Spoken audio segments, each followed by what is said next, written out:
Okay, I am a moron. Hold on. There I am. Welcome to Sporking News Podcast. My name is Scott. I forgot to take the overlay off. That was awesome of me. Oh my God. Okay, so how is everybody doing tonight? Welcome to did I say the dump? This is Spork Deep, where I do a solo show, which I'm not very good at because I have no practice at it, but I'm trying, and I want to do this because you guys rock, and it gives me more time to talk to you guys in the chat, like Simon here saying hello, everyone. And then we got the lovely Sherry. Hi, Scott. Hey, Sherry, how are you doing? And we have Liger fans saying hey to everybody above them because I started at the bottom. We have Tina Bojan. It's good to see you, Tina. I'm glad you're here. Jennifer's here. Jennifer Cisco. She is a channel member like Tina. If you guys want to become channel members, it's in the description. Just follow the link and support the channel. I don't give a lot of extras, but you guys are so awesome because, you know, I have a baby and 2 other kids and work crazy amount of hours. So you support the channel. Please support Macklyn Draws. He rules. He rules. I find it so weird not having headphones on for some reason. We also have eHacker, who is one of my favorite YouTubers. He's over in Japan, and he has some of the best content out there. If you want to keep up on Amber Heard and all her freaky deaky stuff, he is the man to follow. And Brutal Morningwood, still my favorite name. He's the best. He says, that makes me, because eHacker said first is the worst, second is the best. That makes me a big steamy number 3. I guess. Brutal Morningwood. It kind of all rhymes. Also, guys, if you want to get some merch, I do have a TeePublic. I think myself and my family members are the only ones that bought it, but that's like one of the shirts, Sporking News Podcast. If you have any ideas for designs, I'm listening, Macklyn. Who else do we have here? Mark. Thank you, Mark. Q spell your last name is it hyphenetically? You know what I mean? Is it Lerseth or Lerzer? Because I always hear people say, oh, Mark Lerzer is here, but it looks like Lerseth. But I am happy you are here. We also have, who else? I think that's it for now. And I'm sorry, my pump's kicking on, so you might hear that. But you guys rock. Thank you for being here. Let's go over what we're about to talk about. So I'd like to do maybe some of the super chats from their neurotic stream, which was awesome. I mean, there are not many times where I have some of my favorite YouTubers on, like Gary, who is always so supportive. Mark with a C, the gospel according to Mark. If you guys are not subscribed to him, I'll get his link somewhere. And definitely subscribe to Mark. He's part of the Dark Council. Most likely you're already subscribed to him, but he is just, when he speaks, I listen. And then you have somebody I don't listen to, Tom from Midnight's Edge. Just kidding. Tom is always so gracious with his time for me, and I thank him for that. And then Script Doctor was on, and then like my usual suspects were on. I feel really bad. DJ Scandalous was trying to get on, and I I screwed up, and I thought I could have 10 people on the panel and people backstage, and it just didn't work out. But okay, so it's Lerseth. Thank you. So I'm sorry about that, DJ and Jane, if you were trying to get on. I love you guys. Free Focus here. He's saying, what up? And then we have Ken Jack Ben, who says, that's Sporking News Podcast. Greetings and salutations from Vallejo, California. I know I've heard of it and I just can't pronounce it, but it's like Spanish, right? So it's like a ha instead of a ya, Vallejo. I'm trying. So I'm going to do some of the super chats and then go over an article and then do the rest of the super chats maybe, or more of them. Like, I wanted to do it so you guys can see the super chats because I'm so grateful, and I'm going to do all of them that were given to me. But I can only fit like 4 each on. So there's like 10 pages of it. So, you guys are just amazing. And Jennifer, thank you. Thank you for becoming a channel member on that stream. It really meant a lot to me. Here he goes. I think there was too many people on. All you needed was Culture, Casino, and Nina Infinity, and keep it small. If I can get a Culture Nina Scott show, I would do that in a heartbeat. And Nina's awesome. Nina's just awesome. She always invites me on her channel. I love her. She's great. Her, Jane. I don't get to be around, stream a lot with Lorena Creo, but she's one of my OG friends. So I love her too. That That would be a cool show. I'm hoping the next time Gary comes on, which will be right before House of the Dragon launches, it's going to be myself, Culture, him, and Mark with a C. I think just the 4 of us. Aw, Tina, you didn't have to do that. $25 belated birthday super chat because I couldn't remember my password on Saturday. Thank you so much. Yeah, thank you. Glad I joined. You guys mean the world to me. Yeah, Nina's the best. The best. She's awesome. I grew up saying Vallejo. Kenjack, I'm going to be saying that for now on. Vallejo, California. Katina, how are you? Good to see you. She says hello to everyone. All right, so let's go over a couple super chats so we not get them out of the way because you guys, that too much. You guys mean too much. So, but I want to share them. So let me share this and then we'll do an article because I saw 2 that kind of piqued my interest. So we're going to start with super chat 1. All right. So we have, and it is totally blocking me and I know that, but it is what it is. Oh no, it's not blocking me. How did I do that? That is awesome. Oh, because I shared it. I'm a dummy. See, I have it as an overlay. Also, that's why I'm like losing my mind. I did it as an overlay. So it's bigger, but it would have covered. Wait a minute. If I go full, will it cover me? Yeah, see, it would have covered me. Okay. So let us share that one more time. And I removed it. Let's add it to the stream. And I like to go below it. So I didn't say that. We have 32 flavors of Nick Weiser, who was on the panel, who's just an awesome guy. I hope you guys are checking out his channel. He's a real good person. So 32 flavors of Nick Weiser said, for $10, this dump is huge. Oh, happy B-Day, Scott, and happy 2K. Yeah, I have to say, I'm kind of shocked I hit 2K. There was a lot of times there I didn't think I was going to get it. What up, Gap? You know, like this YouTube thing is tough. It really is. It's tough. Dude, it's been a while. What's up, Sporkerz? It's tough. It's tough to keep going. You know, you grow. People like Gary and Drunk and Ryan are so gracious with their time and they try to give you shout outs, and the guys on the Dark Council, and you know, it's really nice of them, but like there's a lot of months where you don't grow much, and you know, to keep like plugging away sometimes is like rough, you know? So I really appreciate every single one of my 2,069 followers. Subscribers. I really do. I'm almost at 7,000 on TikTok because I'm a big deal over there, but over here I'm a little fish. Okay, I'm a little fish over there too. Let's see what we got going here real quick. At Sporking News Podcast, luckily I was only 4 years out when I guessed your birthday. I thought you thought I was 50. You thought you were same age as me, so I knocked it down a couple of years in my guess. Who'd have thought? Yeah, you thought I was 50. I'm 46. I got a couple more years. So then we had Eric K, who's one of the best moderators in the game. I met him and Jennifer and Mark and Chris. It was really the first few people I met were Chris, Persia, Mark. Those were the 2 that talked to me first in Gary's chats back when Gary was under 5,000 before he decided going full time. And then Eric was the next one. And then Jen and Jennifer. Do you like Jen or Jennifer? Oh, hold on. I'm checking my DMs because of Tom. Tom is the best. Oh, guys, we're going to take a moment and we got some Spider-Man news, and Tom is going to jump on and share that with us. So before he goes over to the other show. So let's check this out. So when he gets here, there he is. I was just talking about you.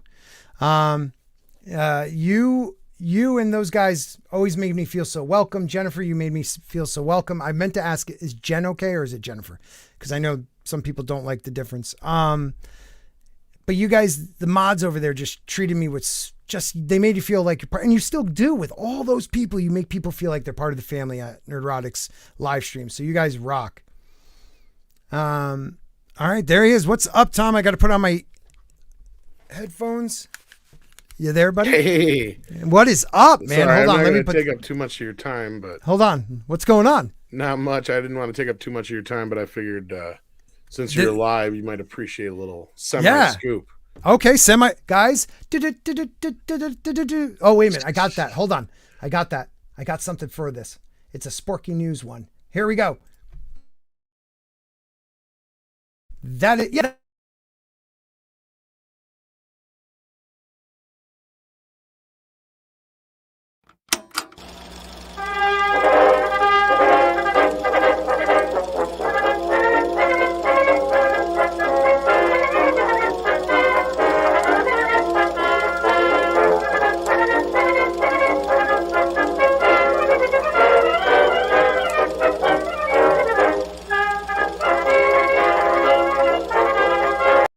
Alrighty then. I hope I can live up to that. Shit. I know. I got to update that. I don't know if everybody knows. Pretty good. I decided to focus mostly on my channel, and we kind of Walton took over Rogue, so he's going to be the Rogue King, and I'm just going to do my thing for a while on my own channel. So, but I give him a shout out any chance I can. So Tom, what is this news? Let's see here. How do I start this? Well, it's already kind of out on Twitter, so I guess I might as well just say it. Multiple sources now have come to me with this. Mikey Sutton has also backed it up. It looks like Tom Holland has signed a huge deal. Really? We're talking, I'm hearing between 9 and 12 picture deal. What? Yes. 2 Spider-Man trilogies. Holy cow. That's 2 more trilogies you're saying, yes. Pretty much. Yes. So college years and then adult years. Yes. Wow. Now, is that deal signed through Marvel? So it's signed through Sony, right? And MCU. So this is going to be part of the new deal. He still owes the MCU one more appearance, and we don't know where that's going to be yet. Rumor is it's probably going to be in Doctor Strange 2. Okay. There's been some other places. Some people have been saying maybe Morbius. I thought so. Yeah, but this means that's at least 6 new appearances as Spider-Man in Spider-Man movies by himself, just as in Spider-Man movies. And then depending on if it's 9 or 12, because I've heard 2 different numbers now. My original here, I heard between 10 and 12, and then Mikey Sutton said 9. So I'm going to go with Mikey's 9 for now.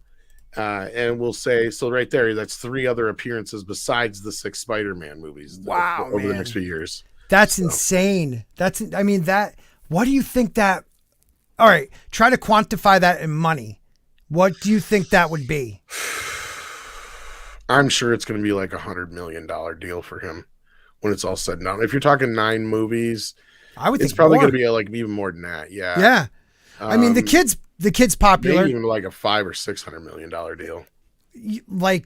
It could also, now is it, okay, you know how sometimes they do like a 12 movie deal, but it's not all it's with anything within Sony. Is it all MCU Spider-Man?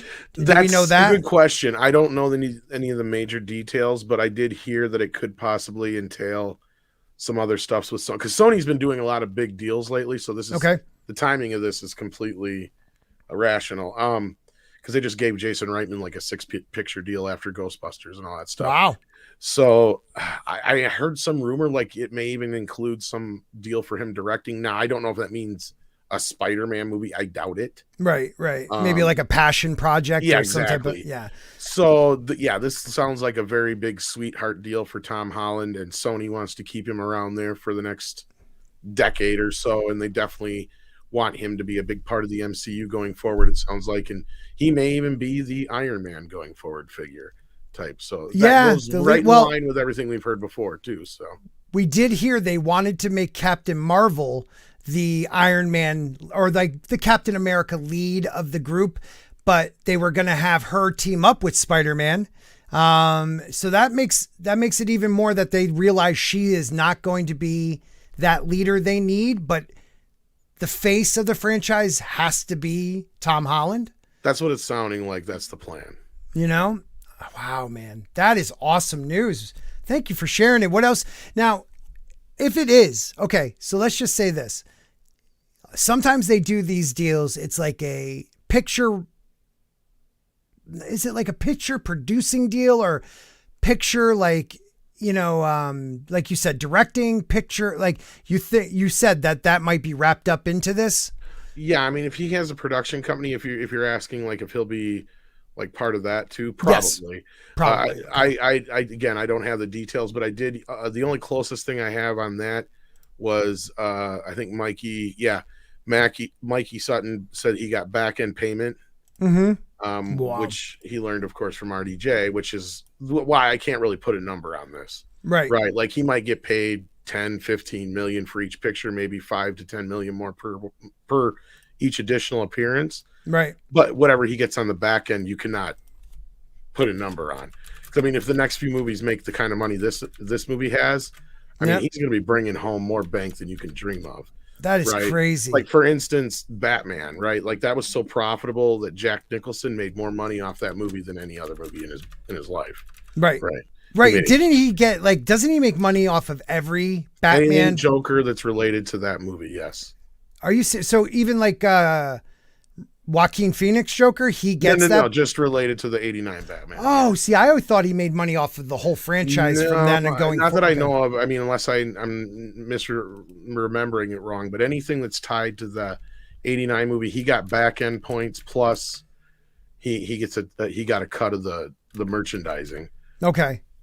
Oh wow, dude, this is so cool. Like to the point where he had to, like, famously, he had to sign off on everything. That he took so long to sign off on stuff. They were planning on doing an arcade game that by the time he got to it, it took so long for him to sign off on it that the company didn't give a shit anymore.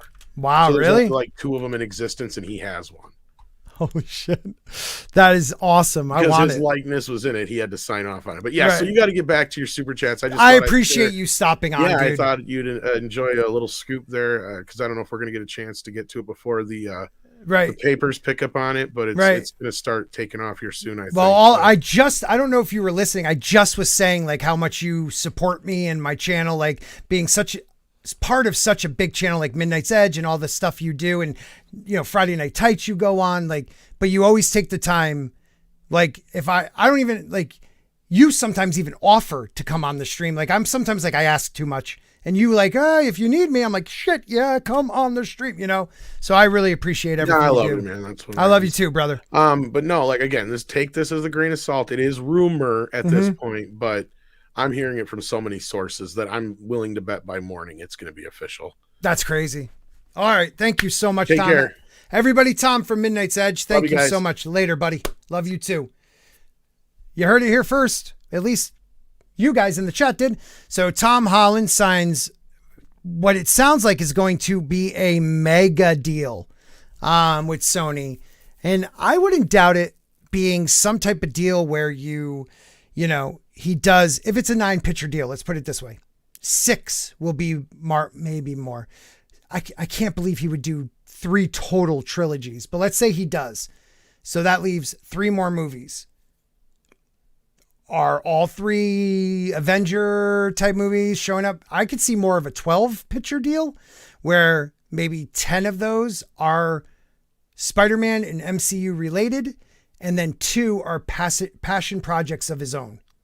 There are quite a few people that sign deals to, like a 4-picture deal where they actually, one is the movie that Sony, like, let's take Sony wants them to do, and the other 3 are their projects that they've been wanting to get off the ground. So I don't know what you guys are thinking. I'd love to know.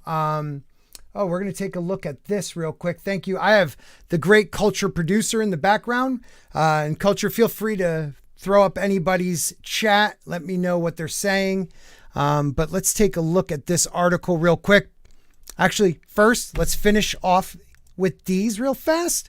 So we did Eric K. Thank you, Eric K., for being amazing. Oh, no, I didn't even read it. I was just singing your praises before Tom jumped on. But for $5, he said, like a true professional, you blow out the audience ears first. Happy birthday again. Who is this Gary guy? Never heard of him. I think he owned a comic book shop. He looks like a guy who owned like a hipster record place, but we'll go with that. It was a comic book shop. Darius Münchausen gave the popcorn for $1.49. He always does. Thank you, Darius. Darius also again says for $2, happy birthday, Scott. Spork on, dude. I appreciate that, man. So let's share one more screen of the Super Chats, and we'll go with screen number 2. Share. Okay, and we have Pope Metallicus I sent us a $5 super chat and said, "Happy birthday, Scott. Hail Gary, Culture, Tom, Nick Weiser, all 32 flavors, Script Doctor, Mr. Grant Gregory, Mark with a C, and I guess Mad here too." You didn't have to do that for Mad, but I'll let you do it. I mean, he's an all right dude. What up, Kitty Bear? How you doing, brother? Good to see you. Let's see what else we have. We have the CJH who sent a smiley sunglasses for 99 cents and Rough Girl TV for $10 US. Thank you so much. Said at Neurotic, please accept this offer. You mentioned Counter Park, and I remember those days. I'm so sick. I gotta go. Happy birthday. Can't stay. Hope this gets through. It did. And Gary talked about the skydiving and stuff, and it was great. Make sure you guys check out that show. It was a good one. We had a lot of fun on that show. So I hope you guys check it out. So where was that one? So I can take that out. Let's kill that there and that there. All right, let's check out this article. Ruben, what's up, buddy? Good to see you, Ruben. Let's see who else we have. Breaking news. I was contacted by the Mouse to work for them as a senior IT program manager. I passed the first. Okay, Ruben, we got to talk. Okay? I always wanted to say I have a source. So we'll just maybe cut this out of like when I post it, and we'll do that. We'll talk. So we got Rough Girls here. Oh, Rough Girl, that's awesome. I just read your super chat. Thank you very much. And we'll share a couple more super chats in a minute, but I want to check out this article about Tom Holland. Here we go. Tom Holland ignites new Spider-Man return rumors after delivering cryptic speech. So this was on January 15th. All right, let's see. Can you guys see that? Let me blow it up a little bit. All right. 1 month has passed since director John Watts' Spider-Man No Way Home slung into theaters across the globe. With it came the return of Tom Holland as the titular character, fresh from his stint as a world-saving Avenger, and a whole host. Oh, I think I almost sounded like Tom. And a whole host of multiverse. Oh no, that didn't do. Multiversal action spanning 3 huge franchises. As the box office performance continues to swell, blah, blah, blah, blah. Now the actor has ignited a fresh bout of confusion speech. Let's hear this speech, people. Following on the Spider-Man Homecoming, Holland return as Peter Parker. Yeah, we got that part. Rather unsurprisingly, following months of rumors, Andrew Garfield, blah, blah, blah, blah. We all know this stuff. Holland has proven to be one of Marvel Studios' most lucrative stars, delivering an incredible box office turn at the movie theaters, especially in the pandemic era of moviegoing, which you got to say, I mean, a lot of people went to No Way Home because we knew or had a feeling that we were going to see Andrew Garfield, Tom Holland, all these other people. Has he done one by himself? Like, I don't know. The first one was Iron Man was still in it. He was in the second one. Now you have all these characters. Like, is he made enough of these movies with other people that it could be him and just Zendaya and they don't know him type movie? Like the real Peter Parker, that his identity is, hidden. He works hard for a living to, pay his rent in New York City. Like, are we going to finally see that Peter Parker, and can he pull it off? Let me know what you guys think in the comment section. The Marvel Universe movie has stormed to the top of the charts. Yep. Let's see, where were we? The future is uncertain for Spidey. Okay. Amy Pascal has headlined Spider-Man for Sony since the start, and her partnership with Marvel boss Kevin Feige has seen the character that Stan Lee and Steve Ditko made famous soar into popularity and profitability. It's Spider-Man. Do you need Kevin Feige and those guys? Like, I don't know. Yeah, I don't know. So yeah, let's see. So speaking to Fandango, This is Pascal speaking. She said, this is not the last movie that we are going to make with Marvel. This is not the last Spider-Man movie, Pascal said to Fandango. And then she went on to say, we are getting ready to make the next Spider-Man movie with Tom Holland and Marvel. We're thinking of this as 3 films, and now we're going to go on to the next 3. This is not the last of our MCU movies.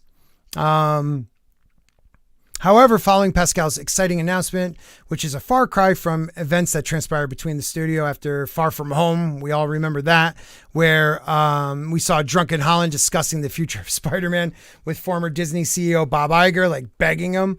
Marvel and Sony later confirmed that there were no official plans for a new trilogy.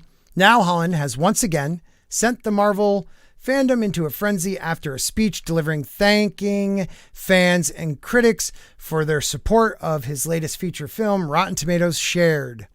Tom Holland, 1996, was he born in 1996? Oh, I feel so old. Gives a massive thank you to the critics and fans for Spider-Man No Way Home. 3 golden tomatoes. Yeah. Okay.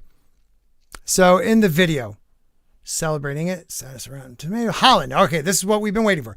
So he says, guys, Spider-Man No Way Home has received 3 golden tomatoes. So I just wanted to say a massive thank you. Let me try to do my accent, Time Prophet. So I want to say thank you on behalf of everyone from Sony and Marvel. That sounded terrible. The critics and the fans who have shown us so much love and respect and support for our movies. It means the world. And hopefully we can do it again and again and again. But thank you. And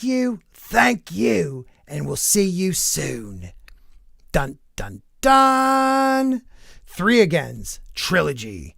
Ba-ba-boom. So will he show up in, Leto's Morbius? I actually think that's going to be, well, you know what?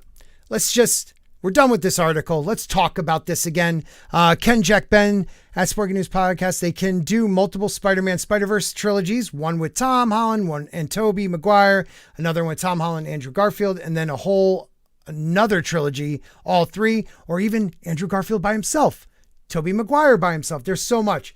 But let's reset this. Let's take a little break so I can gather my thoughts, and we will be right back with news going Spork deep with Scott.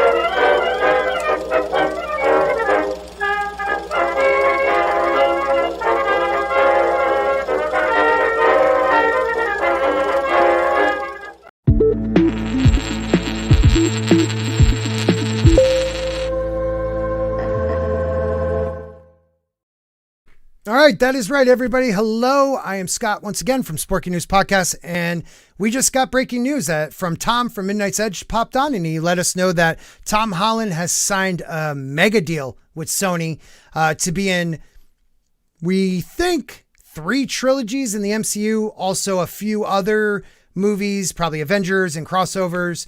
I can't imagine 3 more trilogies, so I'm thinking 2 more trilogies.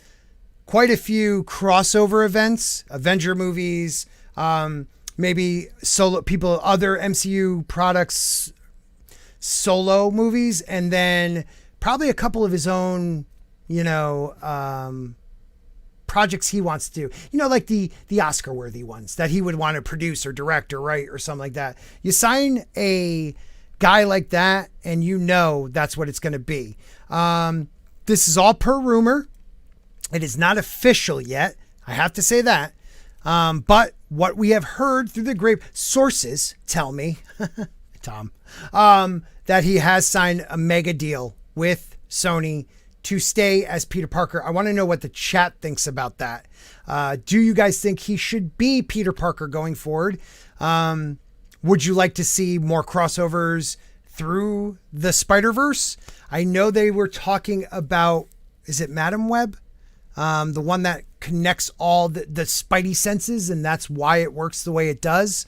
I know they're talking about a movie with her. I don't know if it's going to be animated or live action. That, again, is speculation. But do you want to see Tom Holland cross over again with Toby and Andrew? I kind of want to see Andrew create his own Spider-Verse. I would like to see him a part of like that Morbius Spider-Verse and Venom. Like instead of the Venomverse verse, it could be like Spider Garfield verse or something like that. I'd like to know what you guys think. We have some great people in the chat. A lot of my good friends like Red Gaze and Tommy and the Guinea Pig Collective are here. Glinser is here. Pope Metallicus stopped in. Parrothead is here. And then all the others that were already here. Thank you guys for being here. So what do you guys think? We have Zaz, channel member, saying the Fantastic Four are going to be involved. Just a hunch. Look, scientists, do they want to age them up to the appropriate ages though? Like, will it be the Human Torch and Peter Parker getting to know each other and like introduced to Reed Richards? Like, oh, you're a smart guy. Let me introduce you to him. You know, we don't know who bought Avengers Tower. So Avengers Tower could be the new, it's not the Reed building. What do they call that in the Fantastic Four? I'm blanking. Is it Reed? I don't know. I don't know if it's named after him. When will superhero burnout occur? I'm already there, says Glinser. You know, it'll be when the normies don't want to watch it anymore, because like fans like us, you might burn out, but you'll still watch it. Like, I don't want to be the guy who misses a superhero movie. And like, when it comes to Daredevil, Spider-Man, I put it this way. I hate the Ben Affleck Daredevil, but I was just happy to see Daredevil on screen. That wasn't my hashtag not my Daredevil. And it ruined it for a little bit, but then Charlie Cox comes back with a vengeance. And why can't we see a Daredevil Spider-Man, you know, hometown heroes going against Kingpin movie, and some other local New York, like let's get New York back into this. I mean, a lot of Stan Lee's, you know, success as a comic book writer were the stories that took place in New York. I always loved that about Marvel, that they used actual cities and not like how DC has Gotham, which is really like Pittsburgh, or like a mix of Pittsburgh and New York. Metropolis is like Manhattan, you know, like that part of New York. I always liked that Stan Lee was like, screw it, I'm just going to make it New York. Why should I change the name of this? Like, this is the city I live in at the time, and this is what we're going to do. And I love that about it. So we got a little article update from my producer Culture in the background, and I am going to share this talking about passion projects. Here we go. Spider-Man spinoff Madam Web could begin filming soon. Oh, look at that. Look at that. When was this? This was just on the 23rd. So I heard this a little while back. Most of you probably did, because I don't have sources. But people like Culture and Tom and others, I don't know if they were the ones talking about the Madam Web one, but I did hear someone bring it up. I kind of find it interesting. So these are spoilers for anything I'm talking about. And right now it's No Way Home. In No Way Home, when Doctor Strange forced Peter out of his body, and he went to try to take back that box, and his spider sense still worked. I thought that was a really cool idea to connect it to Madam Web, because what the character Madam Web does is she is actually at the center of all Spider-Men, and there is a connection between all of them. So it could be infinite, I guess, multiverses of Spider-Man that she is the like web center of, and that's how they connect. That's how they kind of changed Spider Sense to be. Like it's a connective thing through the multiverse, and that's why they can sense things, because either another, you know, Spider-Man just went through this, or millions, or infinite amount, you know, so like one might have gotten killed by it. So this one catches it. It's kind of interesting, but it does say Charles, I don't know about that trailer, Murphy. Also sounds like Sony is planning to get Madam Web going this year. Have a location, but no dates yet. I'll update you when I have all the details. And that was on the 19th. So now this is per that hashtag show. This is not me, but they're saying what we know about the Madam Web film so far. The Madam Web film has been in development for several years, but all this time the film has not been officially confirmed by Sony. As the movie has yet to even be confirmed, details on casting are expected very late. There we go. Now I can read it. Where did I leave off? One interesting rumor makes the rounds, has Sandra Bullock being considered for the role of Cassandra Webb, Madam Web. Bullock did address those rumors last year and indicated her family would be thrilled with her appearing in a comic book film. With the success of Spider-Man No Way Home, it's no surprise that Sony will look to continue expanding their Spider-Verse films. Sony executive Sanford Panchik has already indicated as much. Sony plans also include Tom Holland, which rumors out there. It's a rumor, but we heard that he just signed a mega deal with Sony, maybe between 9 and 12 films, appearing in Spider-Man films outside of the MCU. I think now maybe it's getting a little more clear for people where we're headed. And I think when No Way Home comes out, even more will be revealed. The great thing is we have this very excellent relationship with Kevin. There's an incredible sandbox there to play with. We want those MCU movies to be absolutely huge because that's great for us and our Marvel characters. And I think that's the same thing on their side. But we have a great relationship. There's lots of opportunities, and I think that are going to happen. Comicbook.com. So what do you guys think? I find that to be quite interesting. A Madam Web. I think that would be pretty cool. Here we go. Heard the rumor about Sandra. Yeah, I didn't know the rumor about Sandra Bullock. So I could see her jumping on. Liger fan, Madam Web as a person in charge of an ensemble movie with a various spider people could work. It could. That could be a live action. Why do I still wear these? That could be a live action Spider-Verse. Okay. Instead of having, a crack in it from Kingpin trying to find his family, she can bring them together. She's quite powerful. Thank you, Liger fan. That is interesting. Again, if you haven't heard, rumors out there, Tom Holland signed a mega deal. Thank you to the 25 people watching right now. Mega deal with Sony, maybe between 9 and 12 more movies. I don't know how I feel about that. It depends on where they go with the character. Will it be more of a Tobey Maguire Spider-Man where he actually has to work, and doesn't have anybody helping him really? It's all about him, his powers, using it. I don't know. Bobo Yagi says, I bet they cast RuPaul as Madam Web. It is 2022. Yeah, you're right. Really quick, Culture, don't lose your spot. I just want to give a shout out to Dan the Man 92. He is a good friend of mine, like personally outside of this world. He has a YouTube channel where he mostly does like repairs and tool reviews, but he's a dork. So I've been telling him, dude, he has like over 2,000 subscribers. Go into the world of, comics and stuff like that. And he loves like Pokemon. So he was thinking about doing stuff with that, and he knows all this stuff. So if you guys are not subscribed to Dan, I will drop his link in the chat. He's a good human being, and I really dig him. We're good friends. So please check him out. So Dan the Man 92.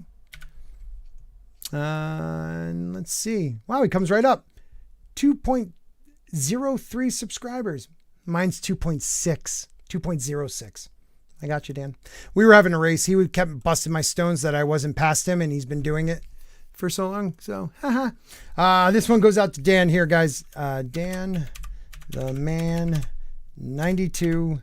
And here is his link. please give him a follow. Let's get him past 2.03. Can we at least get him to 2.04? What else do we got going here? So we talked about Tom Holland for a bit. There is a lot of news on that, but this is a square up. So let me go ahead with more square ups because you guys were amazing with the super chats. I don't think there are any in here that I missed, right, Culture? Because I don't want to miss any if anybody put any down there. But here we go. I'll be sharing this one. So I think I saw Brightest Day in the chat.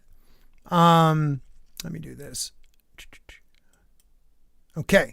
That's weird. I'll go side. Okay. Brightest Day, US $2 says, happy birthday, her Griff Miser. I read a bunch of these guys on the stream, but I'm rereading them because I was actually blown away by how many super chats I got. And I know a lot of people came because of Gary, but it means the world to me that you came. And a lot of you, I'm seeing people pop through, and it means really, like, I enjoy talking about this stuff. And if I can make just enough where I don't have to work weekends and my wife can see this is viable, I think that would be awesome. So let me read a couple more. We have, here, I like going back down here because Culture had to step out anyways. Mad the Magnificent for 50 US dollars. I forgot you gave me $50, dude. Thank you. Happy birthday, Scott. Don't you dare rotate me out. I will burn this tube to the ground. He's a little psycho. He is a little psycho. The collective is everywhere. The guy's a nutbag. What are you going to do? Yeah, Charlie Cox. Who would take Charlie Cox Daredevil movie? Like, that dude, that show was awesome.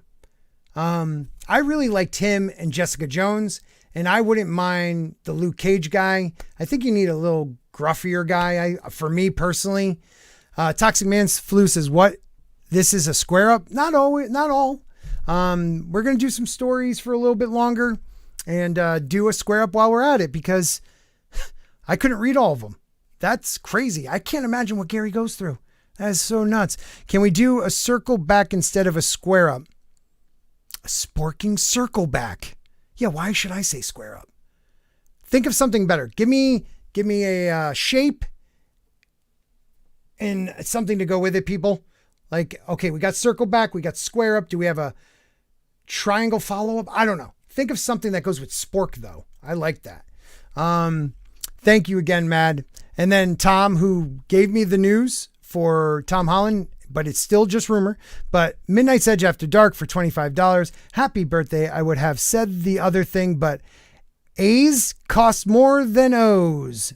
So you know, happy birthday. I still don't get it. Nikki D sent me $10. Nikki D, you're a channel member. You're awesome. I see so many channel members. You guys rock. Oh, E-Hacker, what's up, man? You can make enough not to work weekends, but you got to find just the right content people want to hear you talk about. E-Hacker knows. He kills it. Like, if I need to know anything, like, I love Johnny Depp, and the crap going on with him and Amber Heard bothers the hell out of me, and he is so up on it. Like, if you want to follow that, I know there's other YouTubers like that Umbrella guy I think does a lot, but E-Hacker, he's a lot of the times he'll go live Saturday mornings here in America because he's in Japan, but he always has really good videos. He does other stuff too, but I love his content when it comes to that. And we will be doing a stream together. We've been trying to do it for a while. It's just time difference. A rectangle chat back. That was pretty good. Sporking roundabout. I like that. Sporking reach around stream. Toxic man flu. Oh, Jennifer's laughing at that. Thanks, Jen. So Nikki D said for $10, a Forbes article recently criticized Disney handling of their villains, calling Loki just another dope fighting for the greater good. Could this be the beginning signs of of shit in Hollywood? HB Hollaback, I think that means. Sporking circle. Never mind. Thank you, Baba Yoga. So we did talk about that. Look at 19K Fox doing amazing on old arcade games. And I love, dude, 19K Fox rules. You are absolutely right. I just like too many things, E-Hacker. I can't focus on one. I might have to talk to you about that. But I don't see, like, everyone's told me that. Focus on like one thing. What up, Cody? I like to talk about everything. But it shows because I don't grow as fast. But that's okay because I have awesome subscribers that really support me. So if you don't like sporking, you can fork off. Thank you, sir. That's the truth. So we did talk about this on the stream, guys. Make sure if you missed it, the dump with special guest Nerdrotic. The idea that you have like Loki, he was just a complete idiot in his own movie. Just a tool. It was more to introduce female Loki. And I think Kang. It wasn't really for him. And female Loki, God, she was arrogant. But anyways, he's like not even an anti-hero. He's just kind of a hero. Even when they killed him and he didn't have all that growth, he just had to watch it on TV and he was back to it. But then you have like Cruella de Vil, how they want to take someone who wants to skin, and she has skinned animals, but skin 101 Dalmatian puppies to make a coat. Skin them. And we want to give her a backstory and make, wonder why this happened. Like Maleficent. Like she's just misunderstood. She was wronged by a man. She's a strong woman. Like, are you kidding me? They're villains for a reason. Why do we can give them backstories. We can make them complicated, but we can't like make it so you want to, oh yeah, that's right. She should, take their firstborn child. She should put that kid to sleep. Like she should kill all those puppies. Why not? She's had a rough life. Like I think one of the better jobs they did it on was, and thank you, Nikki. One of the better jobs they did was the first time Thanos was in Infinity War. You never really were like, okay, dude, like, I think you're great and you're misunderstood. Even though the Eternals kind of did change that a bit. Like okay, we can get into that in a minute, but he was complicated. He had a crazy idea that you understood why he felt the way he felt, but he was still evil. He still killed people. He still would have a smile on his face when he did it sometimes. No matter how much he said it was spiritual now. That was a great villain. You had a great actor playing him. And then what did they do with him in Endgame? He's just like, I'm going to have fun killing you guys. Like, I don't know. I just felt like he lost something. I know he wasn't the same, just like Loki. So he was going to act more harsh before he collected any stones. He was, driven to be like that, but maybe I could give him a little more leeway in Endgame. But after that, it's like, I don't need to care what the villain thinks. I do want to say, and I don't know if anybody's ever talked, I haven't seen anything about this, but a couple things I watched that Eternals movie. It wasn't good. It wasn't terrible. It wasn't good. But a couple things that make you realize if at the very end, spoilers for Eternals. At the very end, Nick Lachey, some boy band kid comes out and, like an English boy band, 28 degrees, no, shit. Story of my life. I used to make fun of it. I feel terrible saying this. I used to work with a guy who had a really bad lisp, and he would sing that song. He'd be like, story of my life. I carry you home, and I cry on that. I feel terrible doing that, but it made me laugh every time. Anyways, I can't remember that kid's name, but he played Star Fox, right? Star Fox, and he was an Eternals brother. And he was actually Thanos' brother. And he explains that they were the Eternals. Am I saying Eternals? Internals. Thanks, producer culture. The Eternals. I really got to pay attention to that. Harry Styles. Thank you, Tina Bojan. Harry Styles. But the Eternals, sorry, Time Prophet, I don't mean to spoil Spider-Man, but dude, please watch it. We have a bot. Please get that. You guys rule. So the Eternals, yes, in 98 degrees. Star Fox explains now I don't know if he's a prime Eternal, meaning he wasn't created like them. He's actually birthed. I don't think so, because his parents birthed them. I don't know if they're changing that, but him and his brother were the Titan version of the Eternals on Earth. Now, did he said they knew, that's why he took off and ran away, Star Fox. But is that why Thanos wanted to kill half of a planet so that it wouldn't birth an Eternal? That, meaning it was finite, meaning like if you grew too large, yes, you might find a way to sustain you, but you're not going to survive because the planet is going to explode because it's the birth of an Eternal in a new galaxy. Is that why he wanted to do it? I wonder if anybody knows that. Nerd Cookies, it is a Scott solo. Sporking solo. Thank you for being here, Nerd Cookies. I want to have you on the show. The dump. I know it's hard for you, so we'll go out into February sometime. But she is the best. She has a little channel. Little. She's killing it. I got some Dune questions. Yes, E-Hacker. She is here.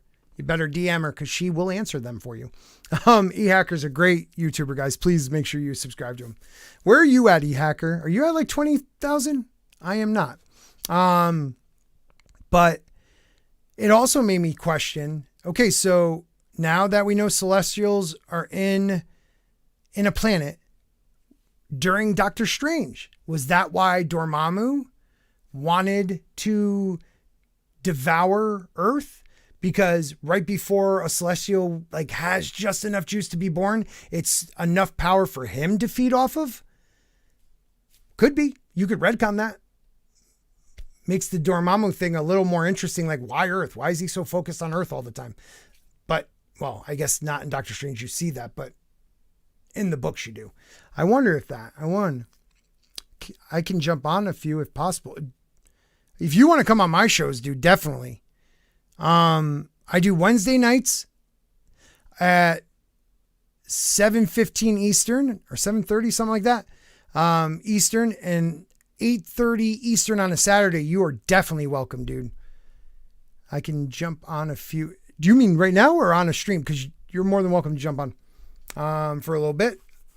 Did we do all the super chats yet? No, we have not. So I'm going to jump back into that while I figure some stuff out. Super chat 3 I just did. So, wow, my browser lost connection to the camera. Crap, do I have? Just give me a moment, people. I am having a little bit of an issue. I don't know if you guys can hear me. That sucks. I can't. Let me try one thing here. How about we watch a little commercial while I figure this out. All right, hold on 1 second, please. And this is one of our friends. He's in the chat right now. His name is Red Gaze and the lovely Nerium, working on some great projects. But please check this out while I figure this out.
What happened?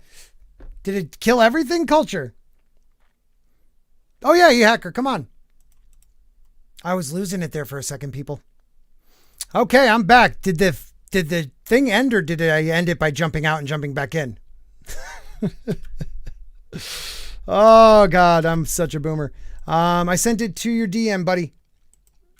This is awesome. Hacker jumping on. This is our first time ever doing a stream together, so I'm cool with that, man. So I'm just gonna share this while I'm waiting for him. I think I was on number 4. So Rough Girl for $5 says, Gary, hang on, B Florida K. I think maybe talking about him leaving Cali, but Florida's good. The CJH, he's in the chat. Thank you, CJH. Rough Girl was in there too, I believe. For $5, he says, welcome to the fall of our civilization and their new world order. Also, happy birthday, Scott, all the way from Canada.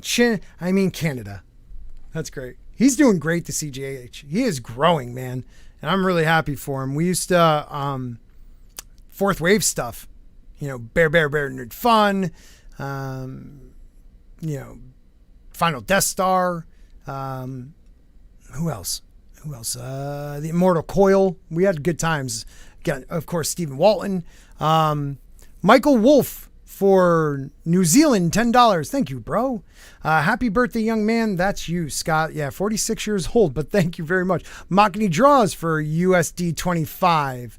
And he says, I should put on my earphone or my headphones so if he pops in, I hear him. He says, Mockney says, for 25 bucks, Mockney, you didn't have to do that. A special birthday message to a special friend. Happy birthday, Scott. And here's to 20K more subs. Thanks, man. I hope you get there too. I think Mockney will be on Saturday's stream with us. So that'll be awesome. We're going to also share the next one because I have like 10 of these and I think we're only on number 5. Nope. Number 5. Raging Rhino was in the chat. He was awesome for an Australian $2. Happy birthday, Scott. Happy birthday, Scott. Have a great, okay, wait a minute, I could do this. Have a good one, mate. Right? That sounded like them. Rough Girl, thanks, Raging. Rough Girl TV again for another $5. HBCUs performing to make a social point. Please, irony gods bless the most Scandinavian adjacent football team wins for all that is good in this world. Were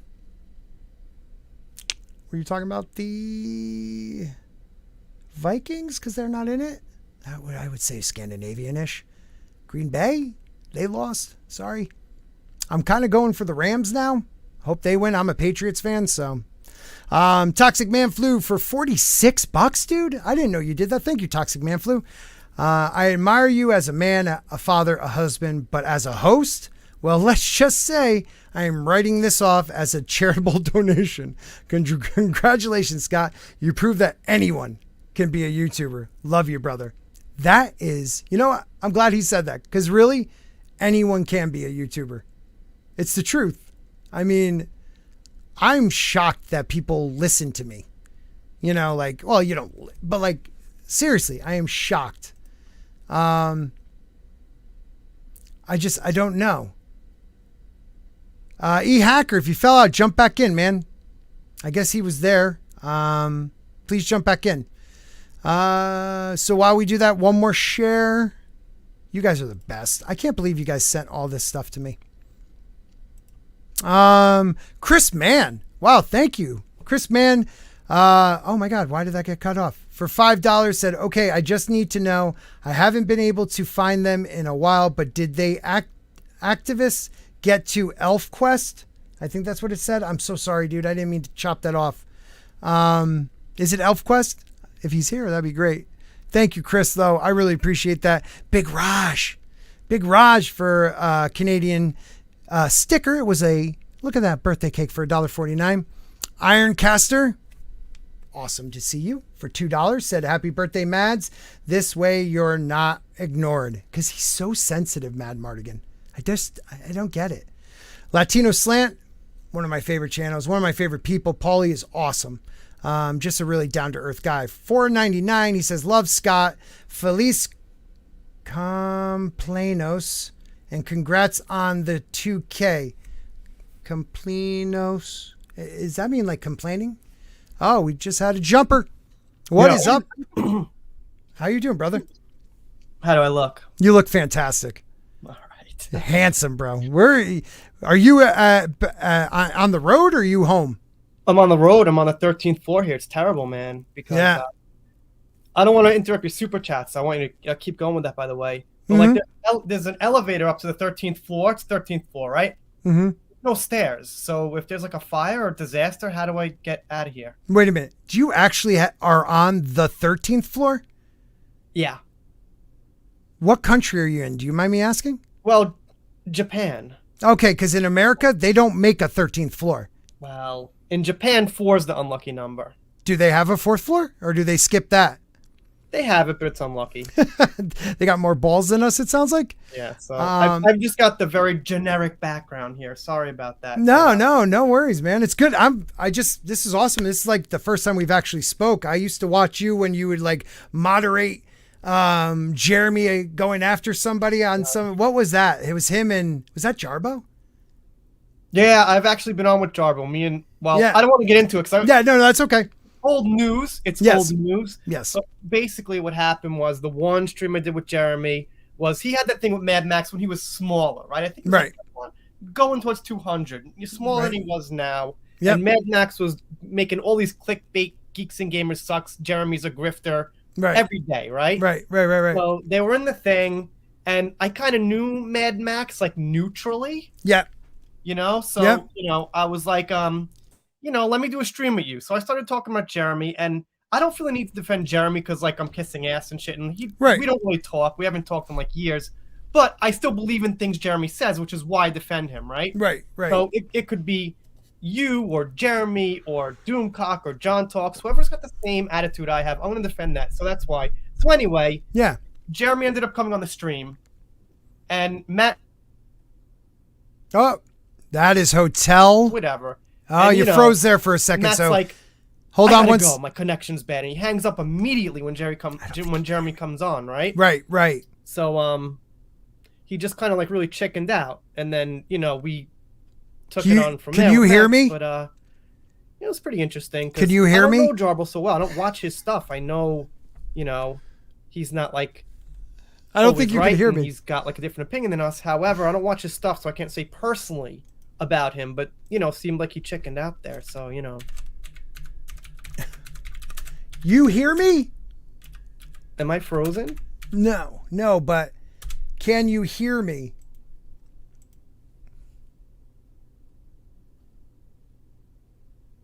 Oh, now you're frozen. All right, well, we love you, hacker. I hate hotel internet. I actually, people that know me, I sometimes do road trips, which is really hard to be away from the family because I'm not that guy. But I like need my family around, even though my wife thinks you don't want it. But truthfully, like I need my family around. But getting on a road trip, like I just work, come back to the hotel. And when I started doing YouTube, I was like, I could do this. Internet at a hotel, even when you get the upgraded one, because I'm like titanium with Marriott, it sucks. Like, can't you people work on that? Like, it's a hotel. Like, bring it up to speed, people. I don't care how many people are using it. Come on. Shish. This is high quality H2O. Toxic Man through. Thank you for the super chat, man. That was awesome. I'm going to share some more because that's what this is. Oh, he's back. Let me add him in. Hold on. There he is. Sorry. Dude, don't worry. I will put up my internet here. I haven't figured it all out yet. Well, because okay. I'm just. I was just. My phone seems perfect. That's fine. I was telling everybody like that's what sucks about hotel internet. It just sucks. So if you like freeze or I can't hear you, I'm just gonna throw this up. Hold on. I'm sorry. One more second. Don't worry. You want me to just put you? You're good. Okay. All right. So I'm gonna share this. This is impromptu. The dude's awesome. No worries. I might get a phone call. I'm sorry. If you get a phone call, that's fine, man. This is impromptu. Yeah. So let's put this backstage right now. Okay, so you're coming on. Was there something you wanted to talk about or just jump on? Okay, I just want to jump on, touch base, and I'll just sit back. You want to read some super chats? And after super chats are done, maybe we could talk because you should get to those. And I'm sorry to the audience Awesome. for getting cut off and shit. But let's go to the super chats, man. Don't worry, you haven't been on one of my streams. This shit always happens, so don't worry. Drunk 3PO threw me $5 and he said, Mark with a C needs to be on more channels. I love your pizza, Gary. Okay, first of all, pineapple on pizza. I'm from, I grew up outside of New Haven, Connecticut. They have their own style. Like there's New York, there's Chicago, there's New Haven, because it's one of the older ones and it's a little bit thinner than a New York crust. That's sacrilege where I come from. Putting pineapple. How do you feel about fruit on your pizza?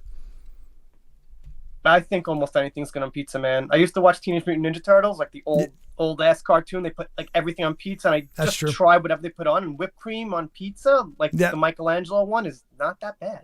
So the only thing I've ever had, fruit wise, like I tried it as a kid. I didn't like pineapple. I just don't like that mixture. But I did have like a prosciutto with. I want to say it was I think it was fig or it was, I think it was a prosciutto and fig with a balsamic reduction pizza. Like it was a very fancy one. That was the only time I could say, okay, fruit isn't bad on a pizza. But I gotta say, Mark with a C has actually done videos on my channel. I'm not sure if you noticed that. No, I didn't. Yeah, he's done some videos. I mean, because he knows the surface level of like Johnny Depp and Winona Ryder and relationships, and he's married, and I don't think that's a secret. I guess no. You guys know, and he's done some videos, so and they're really good because he takes the angle that I'll probably never take, and you might take an angle I might never take. So it's really cool having him do some videos. It's been a while, but he's done 2 or 3. That's awesome, man. Yeah, Mark, like I told him the other night, because he's becoming more regular on my Saturday show. He's always invited. Mark is one of the nicest guys I know. Darren, like my father before, dude, I hope you're doing well, your health. I'm sorry I didn't say hello before, but you are one of my original Game of Thrones people, and I really appreciate you. So, dude, be good. Toxic Manflu says, I lived in Norwalk and Stanford. Pizza and pineapple is the bomb. Did you grow up there, Toxic Manflu?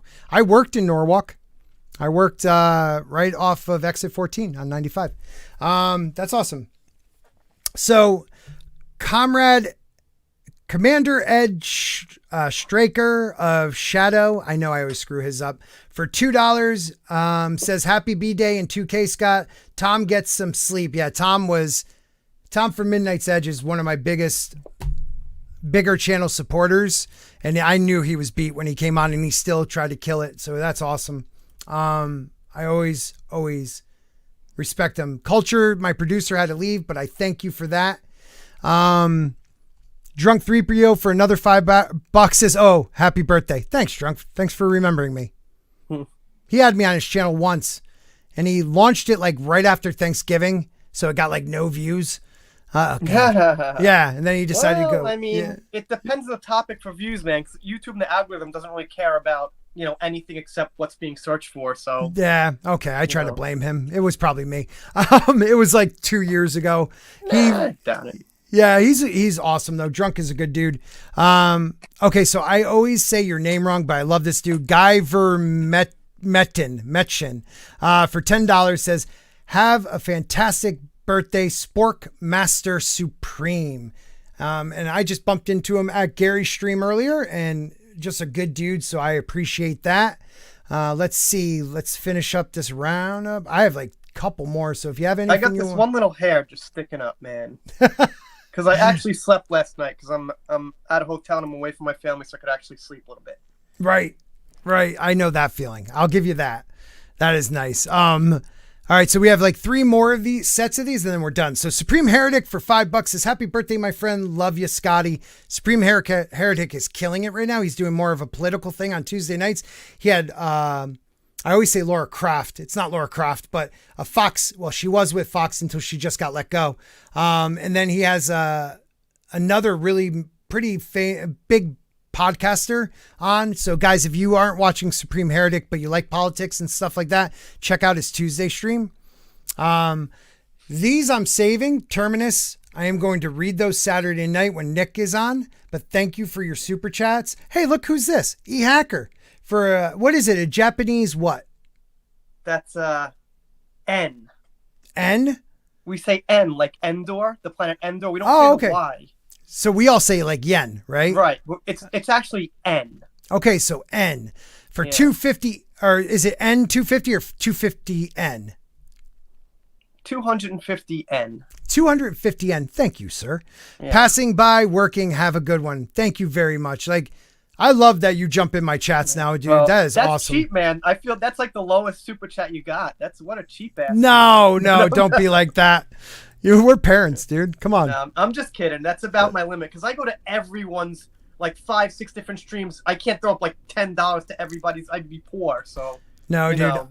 I try to support people as a member, and I looked at my members list. I'm like, holy crap! Like 99 cents and $1.99 adds up.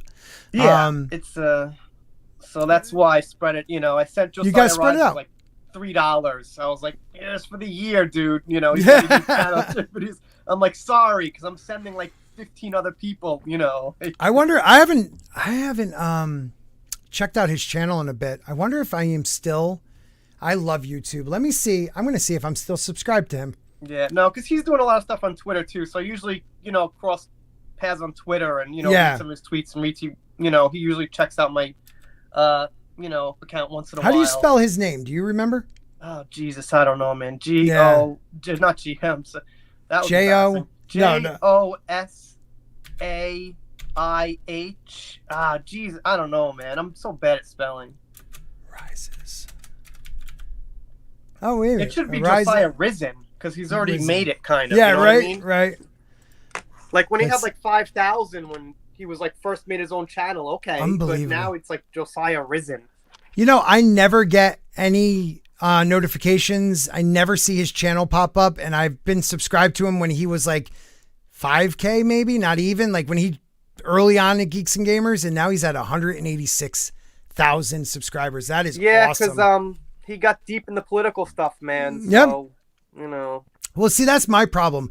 I like to dabble in a little bit of everything. So I'm not if I could do anything, I'd be a Joe Rogan type podcaster where I talk to all different people's, all different walks of life. And because I just find that interesting, learning new things about people.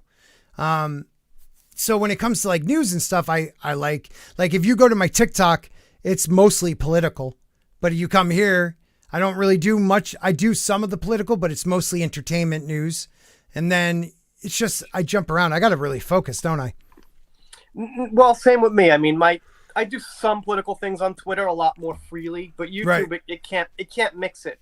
I mean, you can more easily than me because the kind of like anti-SJW, anti-woke stuff has like that, political tone you could go with. Probably like 80-90% of your audience agrees, but my audience is like, all split. They're like, it's all split up. So I mention anything like remotely right wing, and people are like, no, I didn't know you were like that. Oh my god! And they just like unsubscribe. Even like, I just can't touch it. Like, it's not, I can't touch it. That's kind of why I just say screw it. Like, I'm gonna speak I don't care what people think. I know who I am. Like, I respect what you do because I find it hard to hold back talking about it. But like Gary, for the longest time, I mean, I don't think he talked about his own views on anything other than Hollywood till he was over 150,000 subscribers, but I can't help it. Well, dude, it's not just a matter of like, well, I'm too scared to tell the truth. If I do it, the channel's done. And like you said, it's like, this is so I don't have to get a part-time job. Right. And it's reliable income right now. So I can't just like trash the channel because I'll say my truth and then, I think you're pretty damn honest though. And why? See, I watch your videos, man. I think you're a pretty honest dude. Oh, I am. I don't lie about anything. No. I'm not lying. But I'm not mentioning certain things, right? Right. So, but you don't hold back your feelings though. Like when you're talking about Amber Heard and them, like you're very no. You definitely not judge what's measured how you respond, but you definitely say what I know what you're saying, and I respect that. What I'm saying is there are things I'm going to avoid and not talk about, which is different than like lying. And I'm not going to say, well, yeah, I like Biden. I like Trump. I like everything. I'll say what I don't like directly, but I'm not going to get into it. We're not going to dive into reasons too much. You know what I mean? Where are you originally from? Do you mind me asking? New York. Okay, I knew that. I mean, I grew up, like I said, New Haven County. So, why did you I should do an interview with you one Monday night. Like, what made you decide to move to Japan? Did you meet somebody move, or did you decide to move and met, like, how long have you been in Japan? 15 years. Wow. Yeah, it's a real long story, and it could get personal, Okay. But so why don't we do this? Let's set up a night where I can interview you. I don't really care, but yeah. Well, let's set up a night where I can interview you. Yeah. And we can even, if you want to pre-record it, that's fine, or do it live. I'm good with that too. Did you finish these super chats, man? No, not yet. I'm sorry. They love me. I'm sorry. Nina Infinity, who's a great friend of the channel. She is starting to rise herself. Let's just say she is doing amazing. She's on,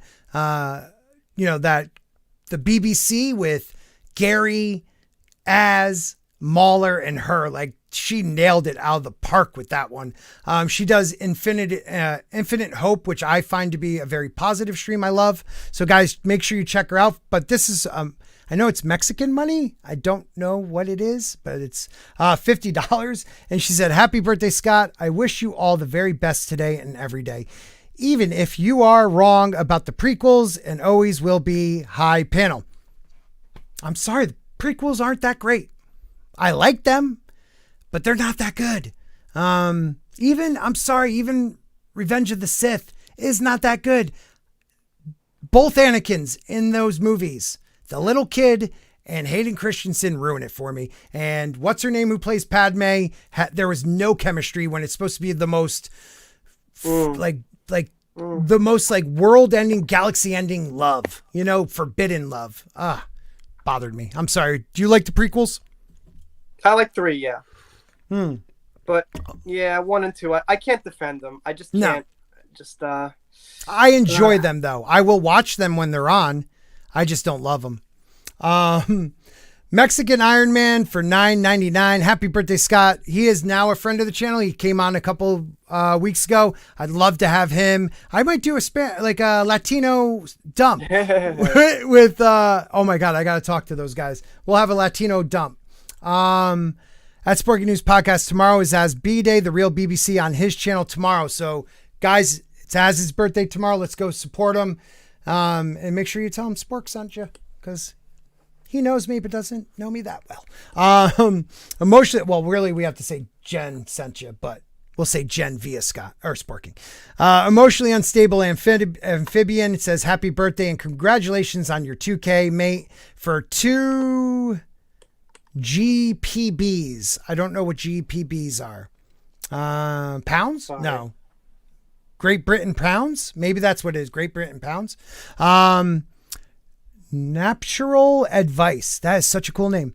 For $4.99. Have you heard of Woke Bombs by Christian Toto? His book illuminates what you all say. Chrissy Mayer interviewed him a few months ago. Great convo. You know what? Natural Advice. I am going to look into that. I don't know that book, but I know what we were talking about at the time. All right, let me jump. I think we have one more. Yes, one more list and we are done. Once again, guys, thank you so much. You guys are amazing. Pope Metallicus I said, for $5, it's all linguistics and psychological jackassery, something politicians excel at. That is true. I don't know exactly what we were talking about at that moment, but I completely agree. One of my favorite, 2 people coming up, but one of my favorite people, Mr. Grant Gregory, just a really good human being. He's going to start helping me with him and YetiCast editing some stuff for me to help me out. So I can actually put out content. So I appreciate them. But for an Australian $5 says, "Happy birthday ×2. Congrats on 2K. Thanks for having me on. Having me one." He meant on, I think. "Another item off my bucket list. Hail everyone and Nerdrotic."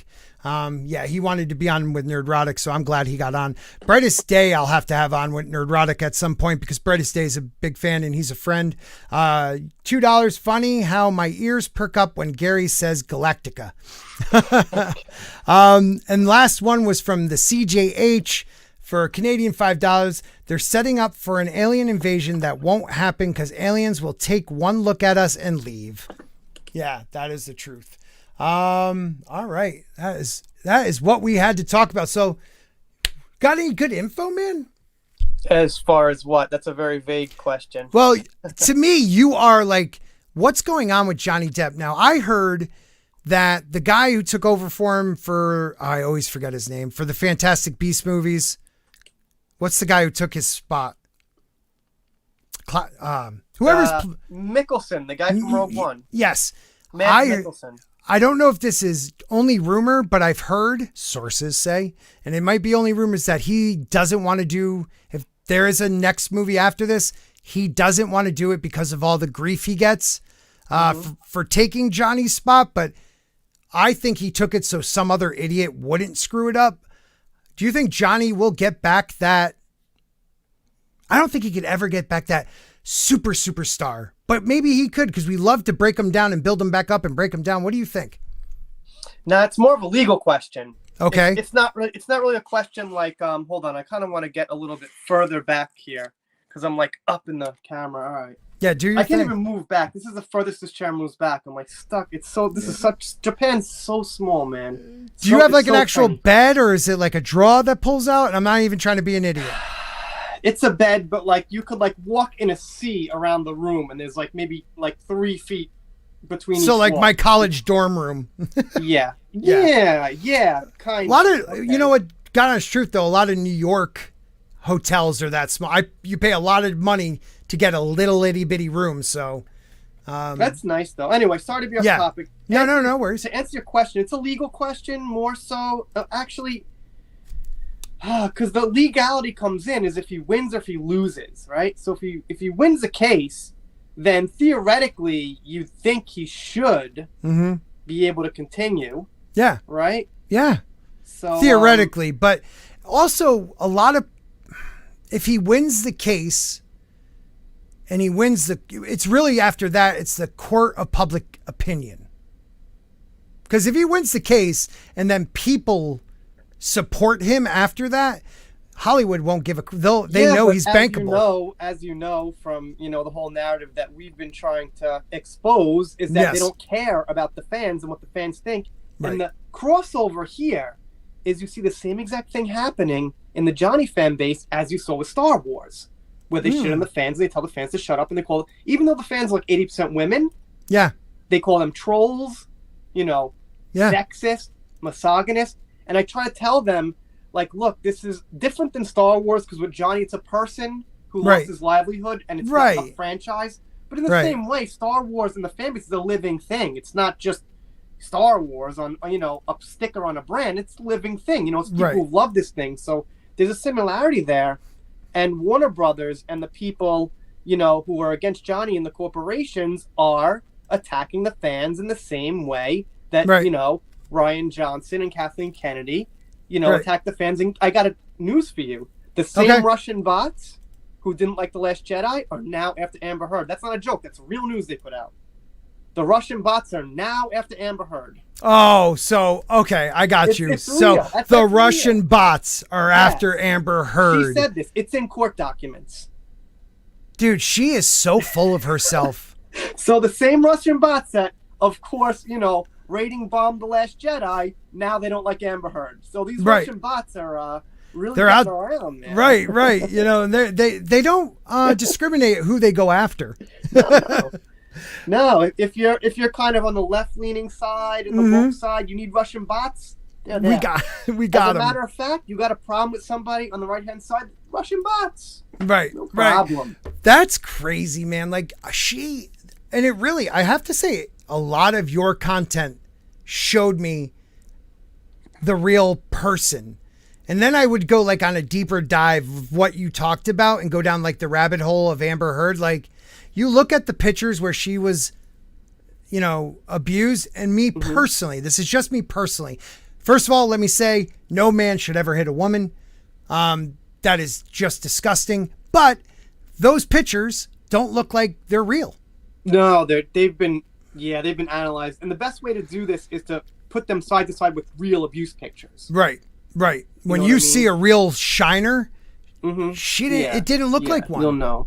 But I got to tell you something else I'm a little bit not worried about, but it seems like I'm not going to say your community as like I'm different, because I'm kind of like I kind of like took a step sideways. Yeah. But the people I'd say like that do the main content like G&G and World Class Bullshitters, that kind of content, I'm not sure they know about Amber Heard so much, because like, you know, you see Ryan Kittle making a video about ratio and dislikes, right? Right. And you know, sometimes it's like, you know, 19,000, like 19,000, they're like, you know, boom. And that's like nothing. Amber Heard's gotten hundreds of thousands of dislikes. Yeah. And I'm looking at that, and no, I love Ryan, I support the channel, but I'm just saying, I look at the video, I'm like, oh man. I'm like, compare that thumbnail with like 20,000 dislikes to 497,000 dislikes to 3,000 likes. Okay, hold that thought. I want to reset this because I might cut this part because I want to talk about this. So hold on 1 second. Let me just reset the stream real quick. Here we go.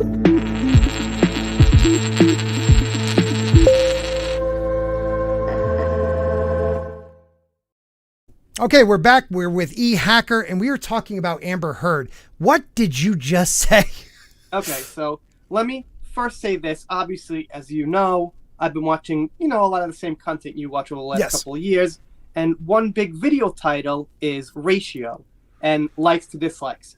Unfortunately, right now, YouTube has hidden dislikes, but, you know, we could still see them. And we've got a pretty long history of likes and dislikes against companies and corporations we are, you know, exposing. Going against, right. But Amber Heard, who is now in the court case with Johnny Depp, has gotten almost 500,000 dislikes on a video with about 2.1 million views to only about 3,000 likes, right? Wow. So, as I just said, I support the same guys you support. Yep. But when I see a video like 20,000 dislikes or like even, you know, 40,000 dislikes. We think that's huge. It's a video for them. It's like a big punch for them. Yeah. But she's gotten almost 500,000 dislikes. You know, because of you, I've been thinking about doing some more, you know, maybe like one a week about her, because what she has done allegedly to Johnny Depp is not talked about enough. I mean, you're talking about he was maybe not at the height of his celebrity, but he was still riding that high of his celebrity. He had Pirates of the Caribbean. He had Fantastic Beasts coming out. Like, he was part of major franchises still. He's the one you get when you wanted that like wow factor. And the Me Too thing happened and she just took away everything from him. He became Johnny Depp the abuser, no matter what an ex-girlfriend or ex-wife said. She said he was an abuser. No matter no other woman in his life ever said he did it. She said he did. And what do? We believe all women, unless, you know, the left decides that you're not supposed to believe all women. I know we won't get into politics, but still, why do you think, was she just that good of an actress? Because I didn't think she was, but was it just the ride of the Me Too era? And do you think that backlash is now 500,000 dislikes finally hitting her? Well, this was on a interview for the Stephen King show, The Stand. Mm-hmm. And that's where that video was on, I think, E with a question, with an exclamation mark, you know, the channel, right? They've been around for a long time. Yeah. That was their video. And that's the one, you know, everything she does gets like tens of thousands of dislikes, but this one, you know, extremely got disliked. And, what was it about? Okay. Do you even remember? All she was doing was talking about the set on The Stand. It wasn't even controversial. She didn't say anything about Johnny, nothing. It's just her being there. Okay. So let me answer your question. So here's what she did. So there's a lot of controversy. Like, let's get real. There are people on the right, on the left. We know it. I talk on the surface, right? Yes. And Amber Heard obviously is far left, right? Very far, yes. And but there's theories that she's not, because she's grown up in Texas.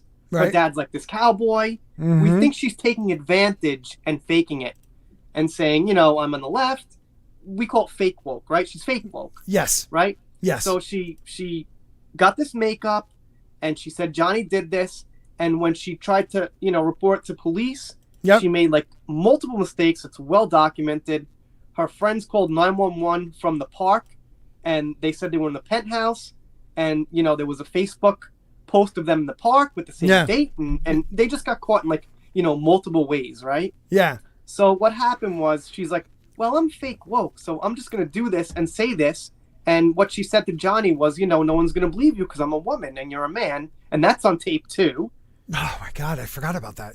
So it's just, again, because from the background I come from, like, with the Star Wars and the destroying the franchise background, I see these similarities with these lies and how corporations and, the major outlets, most of them, there are some good ones, like the Daily Wire made a pretty lengthy article on how she was a liar and things like that. So it's not everybody, but they generally won't take the fans' side and they generally won't, amplify what the fans are saying about the defense of their star or their franchise or something like that. Well, let's think about this. I mean, is it really that far off of what we talk about? Because she is part of Warner Brothers. She is part of the Aquaman franchise. These companies have long reaches into entertainment and the so-called media. They have, they hire people to do social media, like, Russian bots. Is it them defending her? Because I really thought after a lot of like the recordings came out and stuff and we realized, and his ex-wife, ex-girlfriends, everyone was like, he never would hurt anybody. Yes. Does Johnny party too hard? He's a pirate. Of course he does. But like they defend her. Like I thought they were going to let her go. Like I thought, okay, she's going to be out of Aquaman, but they doubled down. Why? Why? Well, I've got some speculation and, I'll just speculate because here's what I say all the time is I'm playing Monopoly and drinking hot chocolate till the sun comes up with some of the directors like James Wan. Now, I say, no offense, I guess, to anyone who likes James Wan because I, couldn't give a rat's ass about the guy. Is he doesn't look like the ladies' man? Yeah. And she is gorgeous. I imagine he's probably a little wimpy, Yeah. And but some of my subs, he's married, whatever, right? So it's possible, my personal opinion, that Amber is like love bombing some of these people behind the scenes. Yeah. She did hook up with the writer of It to get the job for The Stand. That's a fact. There's pictures. He said so. That's not speculation. Right. Obviously, she hooked up with Johnny Depp, James Franco. Yeah. She obviously the big speculation now is Jason Momoa because he just got a divorce and she gets very close to him. Again, there's no proof, but just she has pictures of Momoa where she's like really leaning into him. And, I know. Like, really, if I showed you Momoa and Amber Heard as strangers, not stars, like look at this couple, they're cute. You're like, oh, that's a great couple because she takes these pictures where she's like really lovey-dovey. Right. So see, this is what gets me, man. It's she picked the perfect moment in history to do it. I mean, the hashtag Me Too, look what they did to the guy from The Talking Dead, where they do the after show, Chris Hardwick. Like, he falsely accused, people were ready to lose his job, get him out of there, destroy his career, destroy his marriage, destroy his life. And we find out it's false. Or there was somebody else that a woman came after him because it was a bad date. Like you are definitely taking something that was meant to protect women from sexual assault and domestic abuse. And you are using it as a tool to step up into different parts of the Hollywood world. Cause I'm sorry, it was kind of weird how, I forget the guy's name. Let's just put it this way. A guy lost his job and who replaced him? It was J.J. Abrams' wife. Like I forget the guy's name, but it was like a weird coincidence that he just happened to be that type of person. And then she knew, like, if I say Johnny, doom. boom, go after him. And now I'll go to a woman's march. And now I'll, believe all women. And I've been an abuser too. Looks good for me. I'll get more jobs. She reminds me of like that. I don't know if it was a Woody Allen movie or something, but like the starlet who comes into Hollywood seeming so innocent, but really she is like a manipulative, will do anything to get the job type of girl. That's what she kind of reminds me of. Well, Johnny Depp famously said about her Flappy Fish Market. Right. So, I mean, she left a turd on the bed. We can imagine what he meant by that. Yep. It's always open. Yeah. Yeah. I think I need to follow it too, because it's just you and that umbrella guy. Like you guys are the only two that I know of. And Yellow there's a whole Flash community of Johnny channels you probably don't know. But yeah, I think it's kind of all or nothing, because here's what happens. There's also Stevie J Reviews, who used to be kind of looking up to, Geeks and Gamers and all those other channels. And you kind of have to go all or nothing with it. Because you're going to do one and it'll probably get better views than most of your videos. But all the views and the subscribers and attention you'll get from that are going to want to see more of that and not something else, or related things. So if I do like one a week, you'll probably get more views than normal, but what's that actually doing? It's just a little extra activity. It's not going to really help you grow. Because what I found out was, the people who watch the Johnny stuff now watch my channel for, almost anything except like woke, SJW, Star Wars. I can't do like that kind of content. Well, you're always invited to come here to do that type of content. I did a video on Adam Driver, because I can't package the video with Star Wars. Right. But if I package it as Adam Driver and talk about Star Wars, it's a little better. That thing got like, 300 views, which is like, that, my average is like 1.5, 1,500 views on average. So 300 is like. Yeah. See, I'd take 300. My live streams tend to be in the 300 to 500 range, but my videos, dude, I've had a video out now for over, because I haven't done videos in like a year. I have a video out right now. It's been over a week and a half, 2 weeks, 52 views. I'm sorry. It was a Moon Knight first reaction, and it only got 54 views.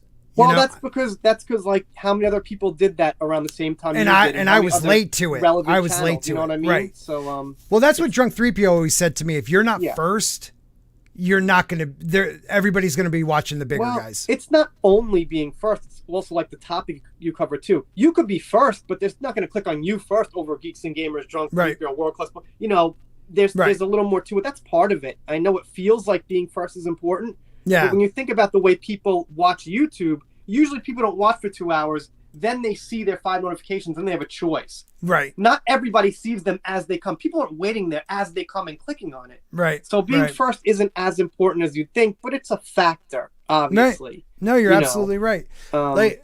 I actually, in a couple months, so the new House of the Dragon, I started my channel because I would watch Gary and a lot of other channels that aren't in this fandom talk about Game of Thrones, the book, the series. And I started my channel I don't know if season 8 happened or didn't happen yet, but because he motivated me to do that. And a lot of people found Gary because of Game of Thrones. And in a couple months, they're going to come out with House of the Dragon. And I know when that happens, I'll focus on it because I'm going to love it or hate it. And if the book comes out, get ready for my channel to flop over to just that type of stuff for a long time, because again, I love it. Gary and I have already talked about doing after shows and stuff like that. He's a really supportive guy, and I'm hoping that would help me out. Cause I mean, dude, the guy gets 6,000 people just watching a stream on Tuesday afternoon, I'm a huge Doomcock fan. Did they leave it? I honestly don't know. I don't either, actually. Little controversy in the community with Ryan and Doomcock, but I think my one of my kids was being born. I think my son was being born when that all happened. I really don't know. Yeah, something about I don't want to even. But something Ryan said, he meant it. Yeah. I believe. Ryan, I just want to know if they're in good terms or not. I don't care about details. I just want to know if they're in good terms. I think they are. I mean. That's all I want to know is if they made up, because I want them to make up. I want everything to be cool so I could talk about everyone. Yeah. You know what I mean? So at least I want to know. people know on my channel you can talk about anybody. Like, Yeah. I know there's people, and Gary's always said this to me. He says, have people who you want on your channel. No one should tell you to have what on. I mean is Yes. talk about everyone without worrying about if people like each other or not. You know what I mean? Because when you mention someone else is in a fight with or whatever, there's always that playing neutral. So it's just good to know. I'll take the super chat, man. Yeah, I'll take the super chat. All I know is I love Gary. I love Doomcock. Both of them. Yeah, me too. The Exozone used to be my favorite show to watch. And they've been together. Like, Gary helped Doomcock get to 1,000 subs in the first place. Yeah, so, I remember when that happened. Yeah. I mean, I've been watching Gary. He was definitely under 5K. I remember when he said, I'm going to do this full time now. And the rest is history, man. Mm-hmm. And they're just good dudes. I wish I can get Doomcock on a stream. It's just hard with his time, but he's a great dude. And I hope I hope everybody's cool. Tommy and the Guinea Pig Collective for $1.99 says, Scott, keep your nose, you're a dick. So I'm going to show it. I was doing these commercials trying to get to 2K. And if you watch my original footage, you can't tell, but my friend Culture Casino decided to do like up close and personal ones. And nobody at the Geeks and Gamers meetup that I interviewed told me that I had a something in my nose. Here we go. So should I get to 2K subs first or Stephen Walton? You. Yeah. Do you know who he is? No.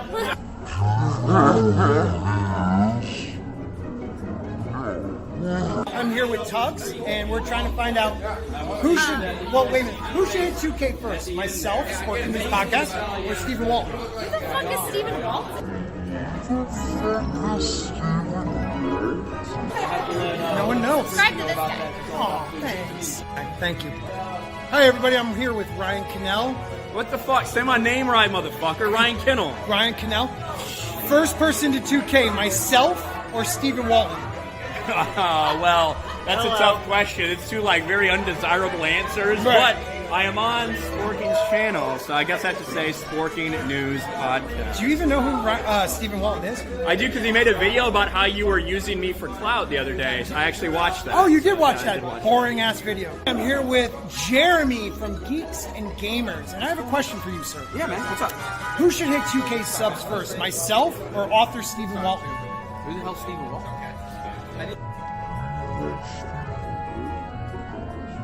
I think here it comes. The author. I mean, by default, you, just because I don't even know who the other person is.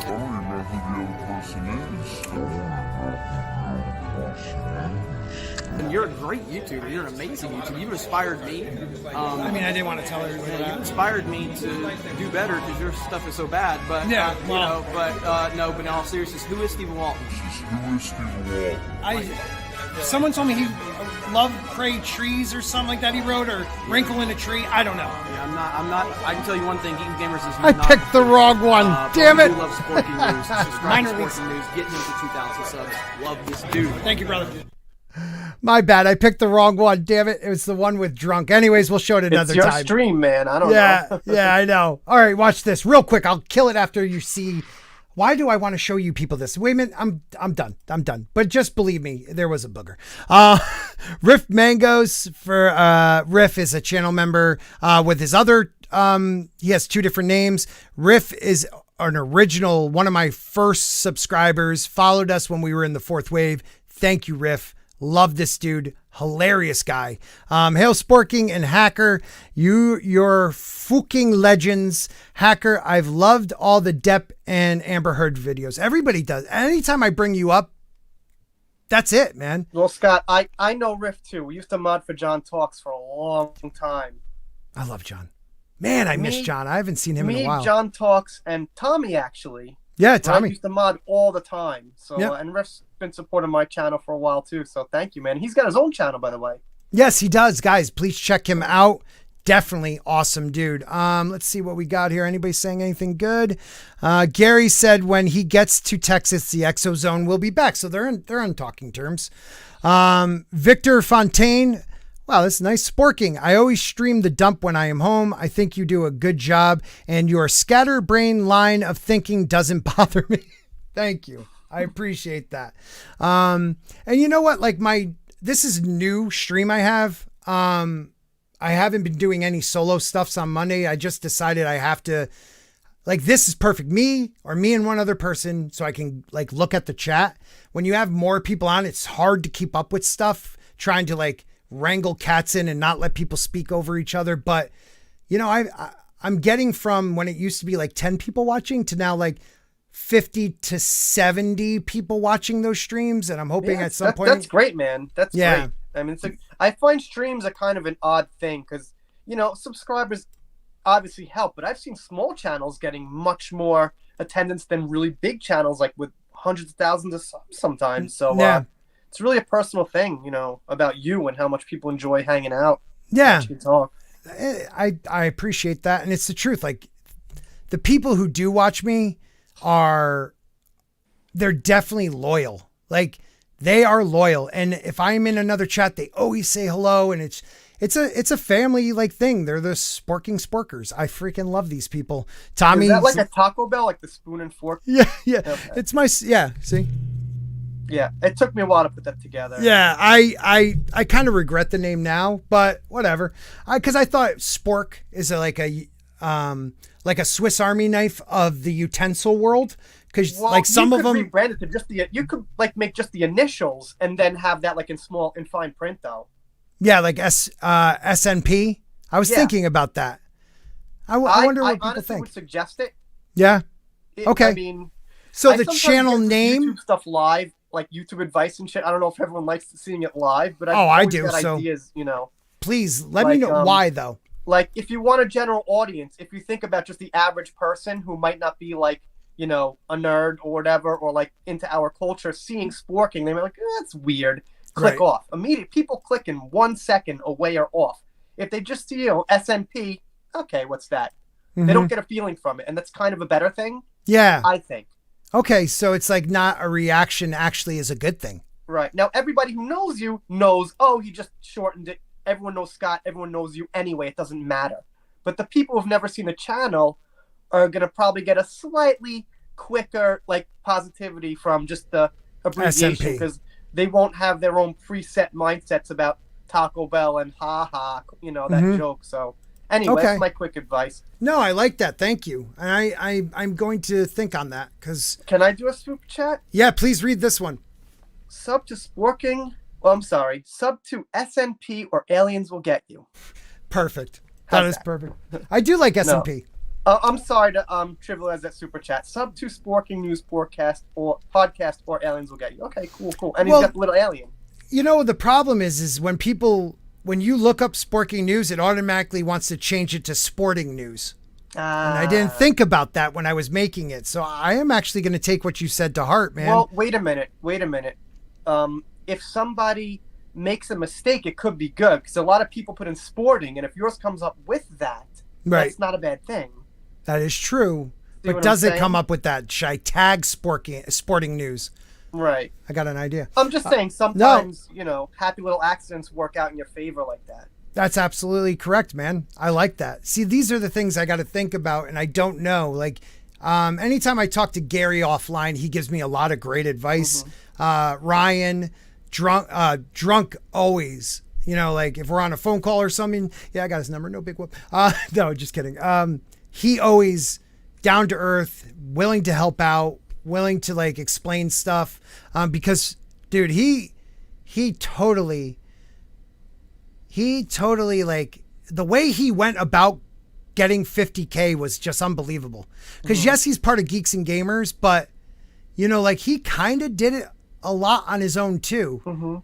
Getting connections, Gina Carano interview. Oh yeah, he's definitely got that outgoing, I'm here, let's keep moving forward. He's not waiting for Jeremy and Geeks and Gamers to lift him up. He just took it and you know, kept going with it. And he used what he got from it properly, absolutely. But you know what I wanted to do with Drunk, and he said I could, but he's got the channel Jaywalking the Planet, right? Yes. And that would be perfect for my videos about Japan.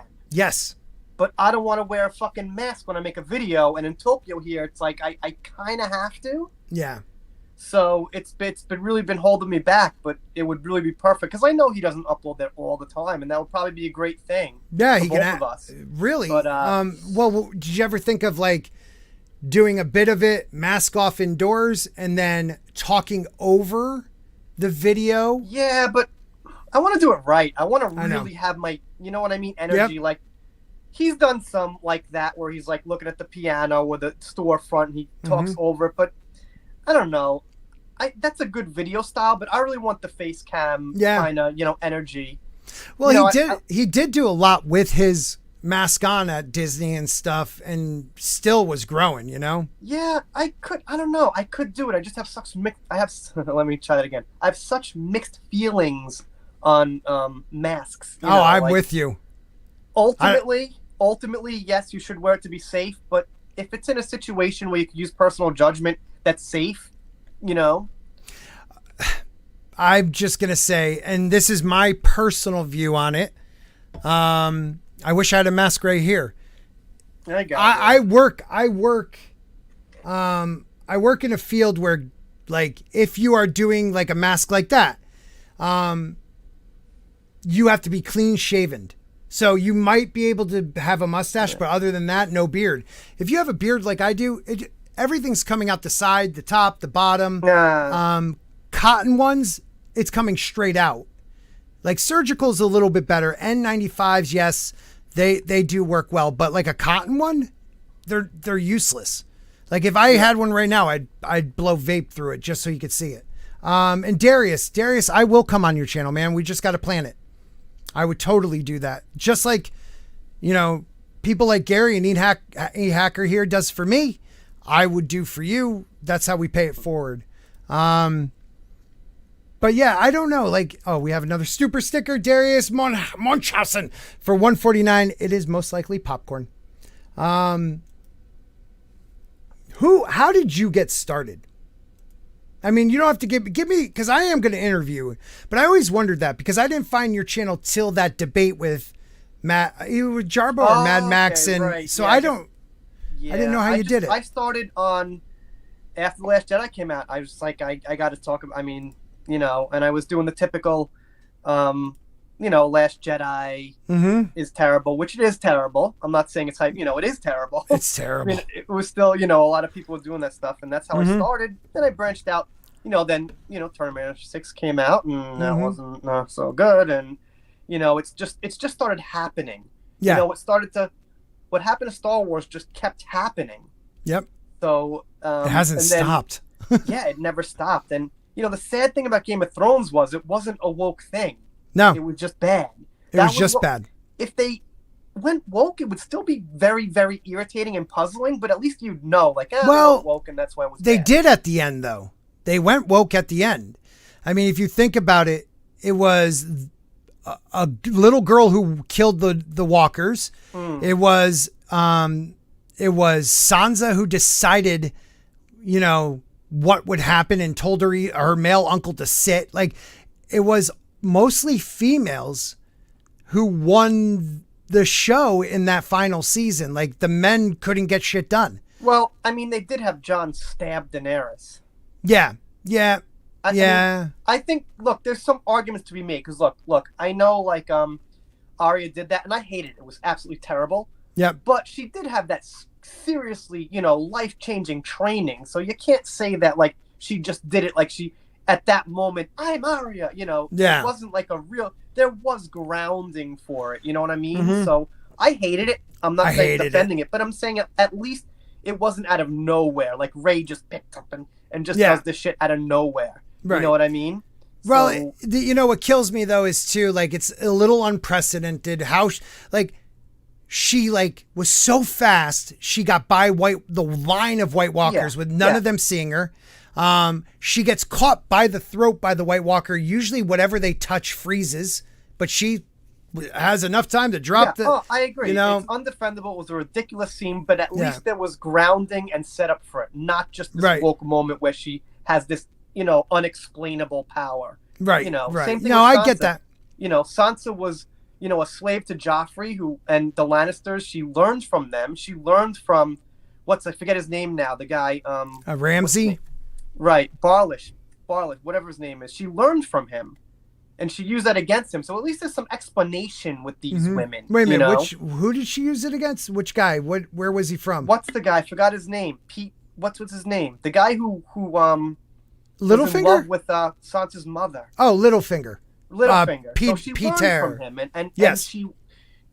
It's explainable, at least in Game of Thrones. You know what I mean? Right. The problem is this. If George R.R. Martin wrote it, it would make more sense. The problem was Dan and Dave got past them and didn't have they're not George R.R. Martin. There's not many people who can write like the guy. So what they just decided was three of the smartest characters in the game were Littlefinger, Varys, who was the eunuch, and Tyrion. And they all ended up being dumb in season 8. They dumb. Varys' death really bothered me. That was stupid. It was, he always survived. And he just sat there and waited for it. Littlefinger got, I don't know. It just. Yeah. Oh, I'm in agreement. You know what I mean? I hated most of it, but the point I'm making is if it was woke, there would kind of be no explanation, and they would move, characters aside for other characters, and it was a little bit different than being woke because, right. If there's a good explanation, I know everyone pretty much hated the Matrix. I see from checking out some videos around the community, and it was terrible. Yeah, I mean, it could have been something. Did you see it? Yeah, I saw it. Yeah, there was parts I really enjoyed. I laughed at other parts. They called it the 1 for a reason, not the 2.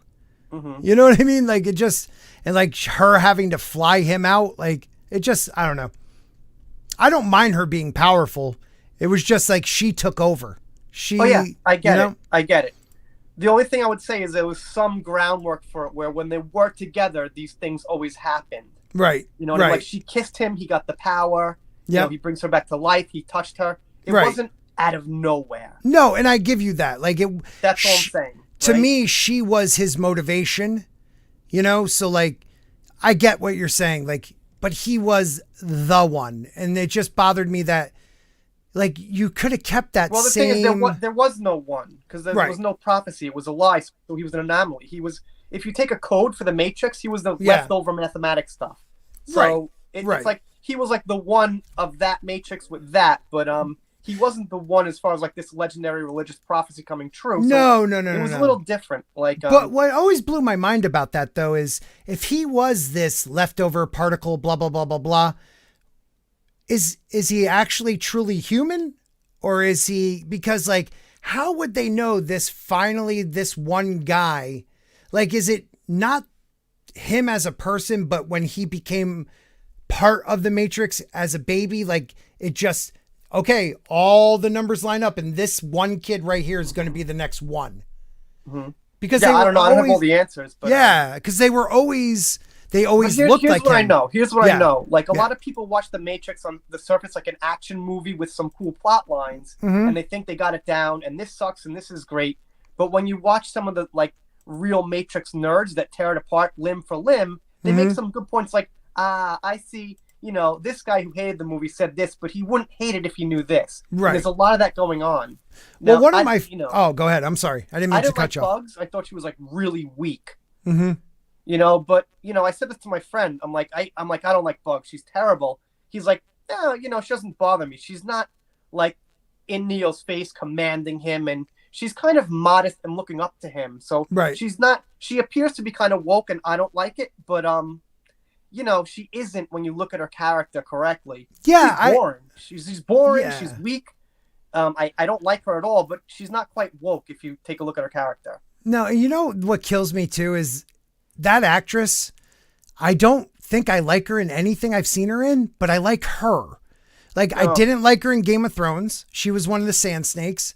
I didn't like her in. She was one of the Sand Snakes? Yeah, she's one of the Sand Snakes. Those were definitely the best scenes from the most terrible plotline ever because of some superficial reasons. Yeah, superficial reasons. I don't want but she was terrible in Iron Fist. Like the show was terrible. She was all right, but then they made her the one with the Iron Fist. I don't know.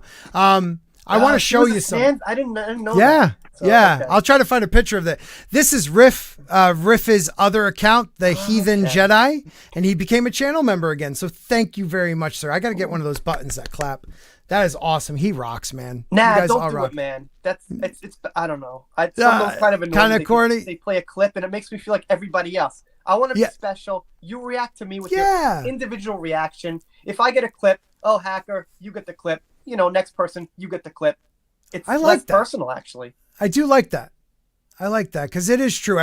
I shouldn't be doing what I just, for some reason, I do like the clapping though. Not like a video, just the sound of clapping, but that's just me.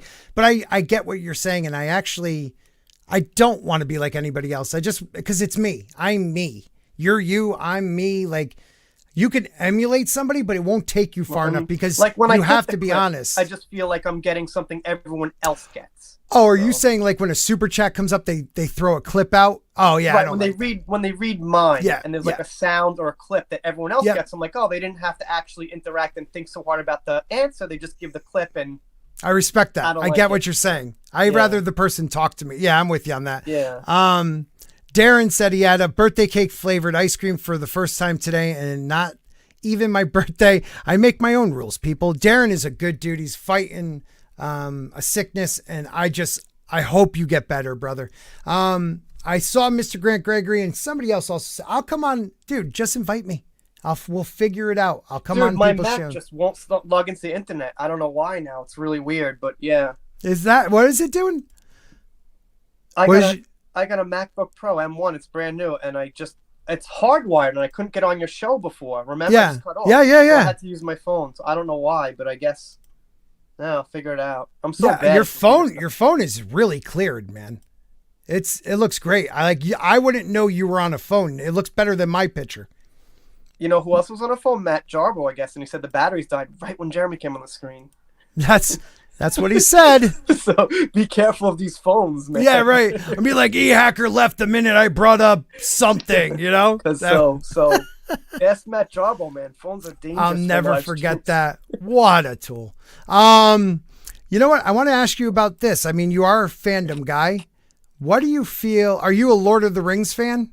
Oh yeah, dude. I read Lord of the Rings in high school, and I don't know, probably at least twice each book. And I'm a huge fan. But what do you feel about this? I can't look at this stuff anymore, man. Like, I got to be honest. Is like I still watch everyone's channels and stuff, but I can't watch everything because I'm not saying I'm gonna give up because I'm kind of like with Doomcock Save Entertainment like always. Yep. But it's come to a point now. It's gonna need some things are done and they're not coming back. Right. And it's better to let sleeping dogs lie. Right. So I learned my lesson. I'm not going to hope it's not going to be good. It's not going to be great again. I mean, maybe. We've had some fringe situations. Yes. Mandalorian season 2. Mandalorian I think was great. I mean, that was really, loved it. Yeah, me personally, no, but I understand why people fell for it. No, I wouldn't say fell for it. No, I don't mean that like in a bad way. Like they fell for it. They liked it. Yeah. I mean, look, put it this way. Like episode 2 of The Mandalorian, people were like, oh, so what? I absolutely loved it. Just the Jawas and their world and that world building on Tatooine. Like, there was really nothing wrong with that episode. Right. Like, I mean, if we watched episode 2 and I was like, there's really nothing wrong with it, except people say, oh, it's boring. It's just Jawas. Mm-hmm. But that's the kind of stuff geeks like, to be honest. Yeah. Is that world building, Oh, yeah, definitely. And I'll say something else. There was only one small mention of the sequel trilogy, I think, when they mentioned Canto Bight, right? In which Mandalorian? It's at season 2. Yeah, they did bring it up. But aside from that, it was pretty clean. It was mostly clean. You're right. Right? What bothered me was a couple different things. Like, I don't know. All right, so first of all, the Baby Yoda thing, they just leaned into it too hard. Okay. But like at the very end, okay, so a guy shows up on a ship where you're about to die, destroys these robots that were about to kill you, these droids, like he was going through butter. takes off his thing. He has a lightsaber. Okay, you're guessing he's a Jedi. Never introduces himself. You never give him any warning about the First Order and what they were trying to do to Baby Yoda. You just hand over that Grogu or whatever, and you're just like, all right, good luck, kid. Like, I felt like the world building, they didn't, the dialogue wasn't there. Like, they didn't give me the story I wanted. I thought it was going to be a guy, maybe like how he was kind of like trying to get revenge for the death of his family. But it was like, I wanted it to be like an old Western where he, took jobs, but really there's something even deeper. And it just turned out to be him carrying around Baby Yoda. Well, here's the main question I asked myself. What were the intentions for the show as far as the fans liking it? One of the main questions, not the only, but as far as like the non-creative things, right. I think the intentions were there to make a Star Wars show. I agree. That's why I didn't bash it too much, but like what did happen was a weird backlash on people like myself who said if you didn't like it, people in our own community became like the SJWs. We owe it like, oh, if you don't like this and you're a hate, like, no, dude, I am allowed to like or dislike whatever I want. Same as you. And we could debate and disagree, but we don't like rip into somebody and say like, just the SJW like lines because I didn't like The Mandalorian. I personally thought there was some woke parts in season 2. You have there was here and there, but like just little. Overall, though, it was not enough to really take you out of the experience and make you, No. Overall. Would you say season 2 had about 3 or 4 backdoor pilots though for other shows? Like you had. I don't know. I haven't really thought about it really. Yeah. See, I felt like it had backdoor pilots. You had the Book of Boba Fett. You had the one for Sabine or whatever her name is, the one that was Katie. I forget her name now. The one that played in the one that wanted the dark saber. Is that Sabine? I can't remember, man. Yeah, me either. I'm terrible. I'm terrible. Well, you got Littlefinger, so you saved me there. Yeah, we got that one. Someone will know. But like, there's a scene where the only woke thing I remember right now is like there's a scene where Boba Fett like shoots his grappling hook around one of the female Mandalorians and tries to throw her. Now, scenes before, he took grown men and threw them across the room. He couldn't even budge her. That was the only time. Like, it wasn't about the wokeness that upset me. It was, to me, I kind of got sold a false bill of sales, what I thought it was going to be. And then other than that, I didn't feel like the heart of it until there was certain moments. But I understand why people liked it. Okay. I think I'm off track from your original question. I was making a point that we got off track with The Mandalorian. Yeah, I know. What I was saying is I don't really have hopes anymore that these things are going to be good. Like Matrix 4, for example. I just watched it like it was a, freaking Sunday morning cartoon. I was like, eh. Right. If you were like, it's The Matrix. Oh my God. Is it going to be good? Is it going to be ruined? You're setting yourself up. I think I enjoyed it more than most people because I just watched it like a fucking cartoon. Like, whatever. It is what it is. And when you take it seriously, now if let's just say the Star Wars stuff and the woke stuff never happened and I saw it, I'd be like, what the fuck? Because I would have been expecting so much. You know what I mean? But now I've got no expectations. I'm like, it wasn't like, whatever. No, I hear you. Like, I don't know about you, but even when I read all this shit, I still try to go into it with a clear mind. And there has been stuff that other people can't stand that I was like, I actually didn't think that was that bad. So you're asking about this LGBTQ alphabet. Right. Representation. Now, here's the thing. There was a Gillette commercial. I'm sure everyone remembers. Oh, God. And I made a video. And, before my Johnny days, it was like one of my high, like 8,000 views at that time was like, oh, my God, right? And I didn't know that I couldn't, kind of make jokes and things about transgender people. Right. And, I got really flamed in my comments. It got like 90 likes, 90 dislikes kind of thing. And what I was trying to tell people, I was like, guys, they're not representing them. They're exploiting them and using them. Yes. And that's what's going on. So it's like, even if I was on like a very left-leaning side and I wanted to have all these rights represented, I should be smart enough to know that they're not actually representing these rights. They're exploiting these people and using them. Absolutely.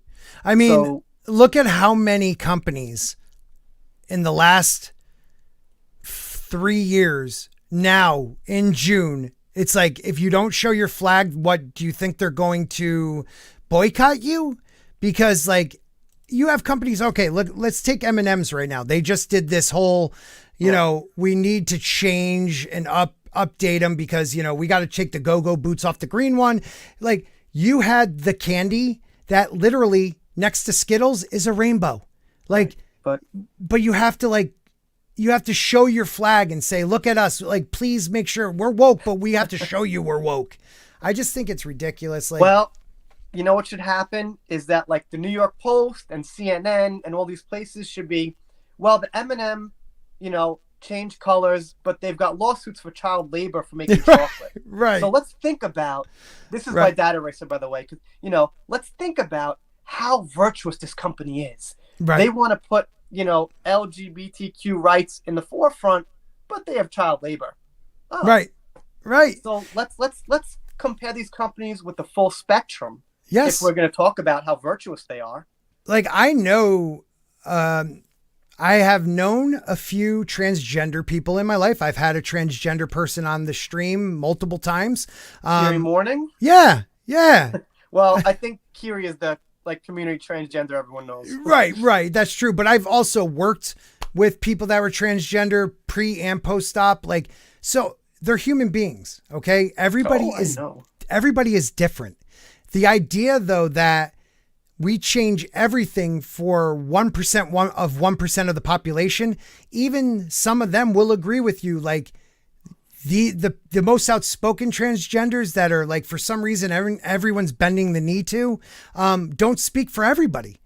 You know, like if someone screws up and doesn't like, no one, if you want me to call you he, I'll call you he. You want me to call you she? I'll call you she. I am not calling you Darth Lord of the, you know, the Yoda Sith, or like, I'm not going to call you a panda. I will call you by like actual pronouns.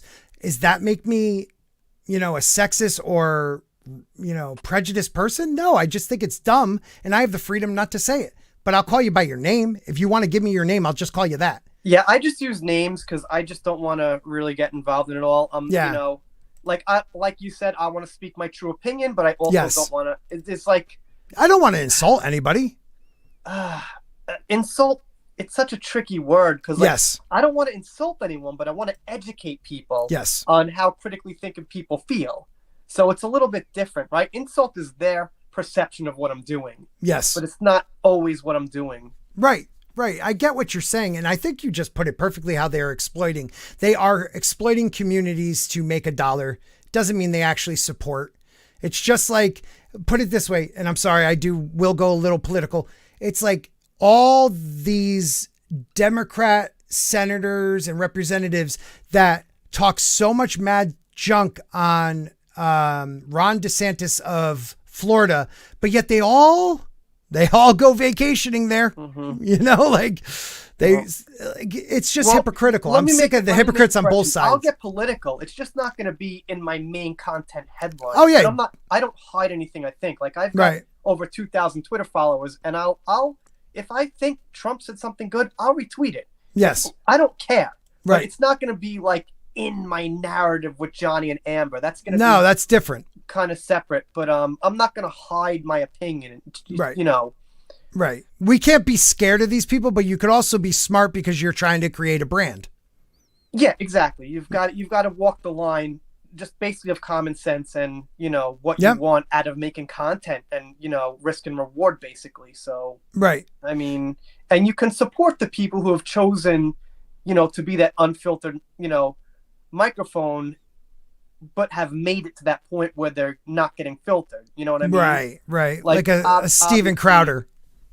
Yeah, Crowder, obviously Ben Shapiro, Daily Wire. You know, they're at that point where they're big enough to completely defend themselves against anything and have their own corporations and everything. Yeah. So you could support them and everything. And that's the main thing, because it's not like every dude with like 10,000, even 50,000, whatever sub is going to come together and change the world. But, if we support the bigger corporations that we Yeah. feel are making the change, then we could do that. I'm with you, man. I mean, they still come after them, so we have to support them. So this is about the LGBTQ plus representation in Lord of the Rings, and this is from John F. Trent, Bounding into Comics, and he quotes Gary. He says, Gary says, "I usually don't run with rumors, but I'll give you this one. Emailed to me by a random stranger who I've never met, who says he watches my channel, says he is working on this peripheral somehow, has stated that there will be alphabet representation in Lord of the Rings on Prime. It just depends how. That's what bothers me. Like, will they take characters that... Okay, so let me go this route with it real quick. The new House of the Dragon show coming out, they took one of House Valerian, he's called the Sea Snake, and they turned him into a black male. Okay, so first of all, he's Valerian. Valerians all are, they're all white. They all have like silver, mostly silver hair and different shades of purple eyes. They are like the elf, but humans of, this world. Now what you're doing is you're introducing a black man into that structure of what they're supposed to be. Now they could have picked any other family, but they picked this family. Now, but the problem with picking this one guy, he has a son. So now his son is half black, half Valerian looking. The problem with Valerian genes is anytime you could read all the histories, okay, all the histories and of the Targaryens right here, anytime a Valerian has a child with somebody outside of Valerian blood, the child takes on a lot of that family's features. Like if they're Dornish, they usually have a little bit darker skin, dark hair, brown eyes, something changes. So now you have this guy, his son is half Valerian looking, half black. So he's definitely going to take on those darker features. He marries the princess. They have a child. Now, I understand he's only now a quarter, but still, their DNA isn't the strongest. The features will still have somewhat, maybe dark eyes, maybe dark hair. The problem is that child, the paternity of that child is one of the biggest parts of the history of the Targaryens. Because they start saying this princess slept with her uncle, and because in George R. R. Martin's work, because they're both Valerian people, one's a Targaryen, one's a Valerian, you can't tell whose kid this is. You don't know if it's the uncle or the husband of the princess. But now that this kid he's quarter black, quarter black hair, but he's quarter black, he's going to have some features that will not match up with the uncle at all. So you're going to know right away, well, wait a minute, how are you even deciding this is a paternity? He looks nothing, he has the features of the dad, or they're going to say he has none of the features of the dad. He's definitely the uncle's. Like that idea in George's history of just, people whispering about it made it enough that there was a civil war called the Dance of the Dragons. You're messing with the actual DNA of that story instead of somebody like on the peripheral of it. I'd be fine with somebody on the peripheral, but not a main character. I'm sorry that was a long-winded response, but do you understand where I'm going with that? Yeah, I mean, basically what you're saying is they're picking, this kind of story that they want to tell and that message they want to amplify over the actual facts that should make the character scientifically. Yes. If that's the right word. Yeah, I mean, down scientifically is the best part. Like, nerds think about this stuff. They go in deep. Nerds try to prove if a flux capacitor could work. You know what I mean? Oh, you're... Sorry. Oh, that's okay. I was like, I was just testing my Mac, so I have to make sure this thing works. Anyway, no, I'm back. Sorry. But sorry. When it comes to nerds, you don't want to affect the main storyline and change that. You could always do people that are friends of the main character that won't affect it. But when you main the DNA of the show or book series they love, that's when we get upset. And I think we all got attacked for The Last Jedi when we were just talking about this isn't our Star Wars. And we got called all these names because of it. But it was really about the canon, about Luke Skywalker, you know. Well, the problem was there was so many multiple problems. It wasn't really that one thing. There was like so many multiple equal problems. You know? Did no one actually not think he's that joking. Oda was gay? He's definitely joking. Here's the thing. Like, here's the thing. Like, on like a logical standpoint, like I'm gonna play devil's advocate for a second. Is that, like, you know, the leftist defense, well, there would be gay people in the world at that time. Well, there would be gay people in the Star Wars galaxy at that time. You know, like, logically, you can't argue. Yes, there absolutely would be, you know? But the thing is, for me, personally, with things like Star Wars and Lord of the Rings, is that what the creator would want to showcase in their, you know, what just a movie, art, their story, right? Right. So it all comes down to like what they want to showcase. Right. Like I've got no problem with gay people. I've got gay people in my family, and no problem, right? But if I wrote a novel, I might not decide to have gay kiss or whatever. Right. And that's my choice. And if I don't have it, it doesn't mean I'm homophobic or I don't want it. Right. It just means it's writer's choice. Right. So there was a interview with George Martin about, I don't know, 5 years ago or something. Yep. And, you know, he just gave, like, the perfect answer, right? So, you know, the guy was like, I got to ask you, George, you know, sorry to put you on the spot, but how come there's not as much ethnicity and minorities in Game of Thrones? And he's like, well, that's because I'm white. And he just said that. And, you know, his point was, well, I wrote the story. I'm white. Okay, fine. You know, so it doesn't have to be, like, a big deal. Right. You know? And it's not that there isn't. It's just, you know, most of the main characters aren't, and he's writing from what he can draw from. So like, look at Tolkien. Tolkien was a devout Catholic. He didn't agree, and he came from a different time. He did not agree, and wouldn't probably, not even that he didn't agree. I don't think it would even cross his mind to put homosexuality into Lord of the Rings. What he did was he put a friendship of Frodo and Sam, of two guys who've been through hell, because he went through hell in France during World War I. You know, men can have a bond that is so close that, you know, like, you go through wars. Any veteran I talk to that has seen some shit, they have a connection with those guys they've seen that shit with that even their wives don't understand. It's something where this guy's life, my life was in his hands, you know, and we got back together. Like, you can't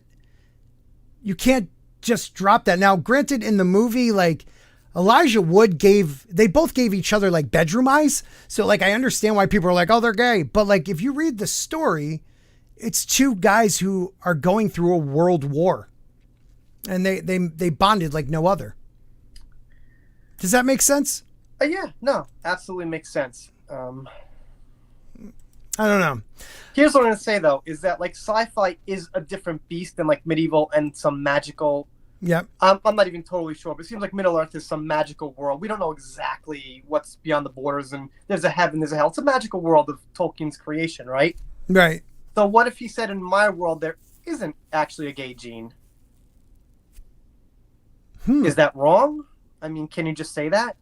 I mean, he's creating a different world. Yeah, it's his own. That's why, you know, it kind of gets in the way of, like, creativity if you say certain things have to exist. Now, it doesn't make sense. You shouldn't say that, but I'm saying if he wanted to, theoretically, you know, we want as much flexibility as possible with creation of the imagination, you know? Right.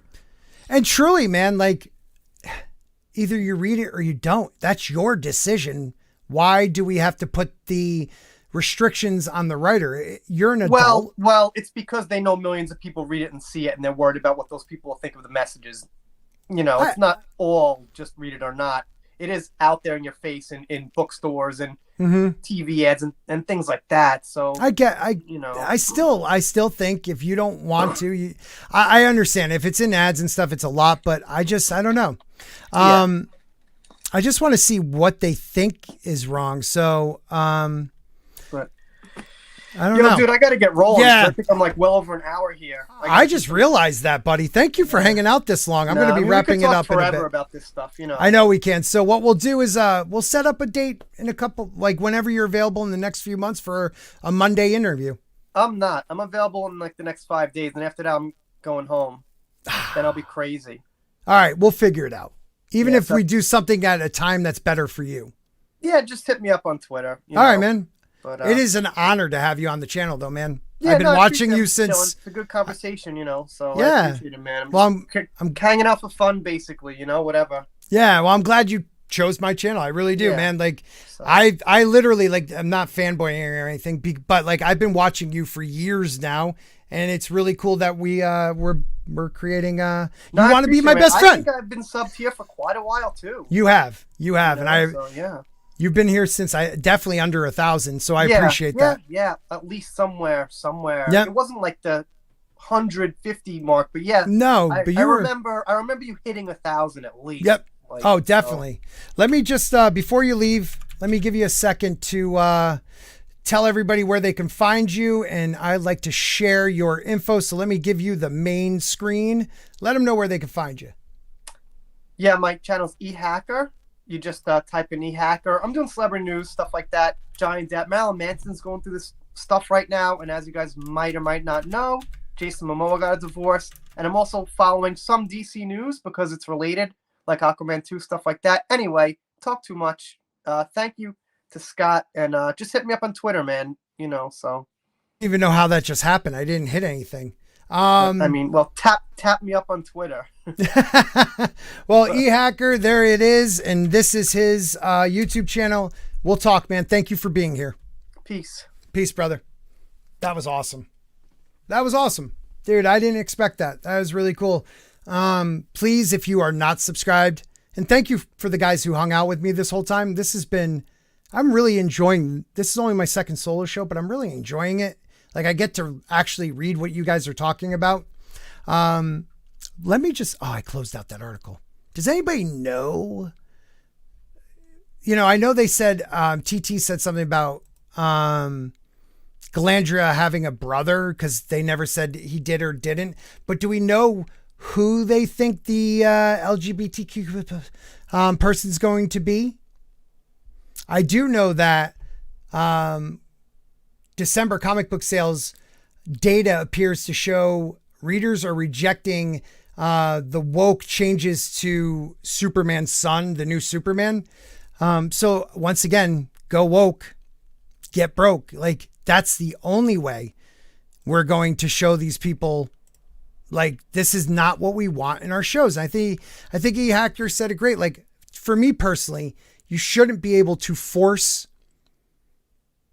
somebody to change the world they created because you feel like you're not represented in it.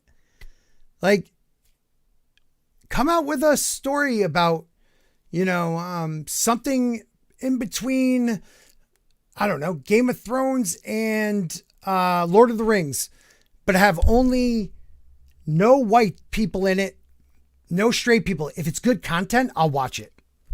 Like, I hate the wokeness in the last couple seasons of The Magicians, but I loved The Magicians. And there was definitely, you know, more woke ideas in it. It just got super woke by the end.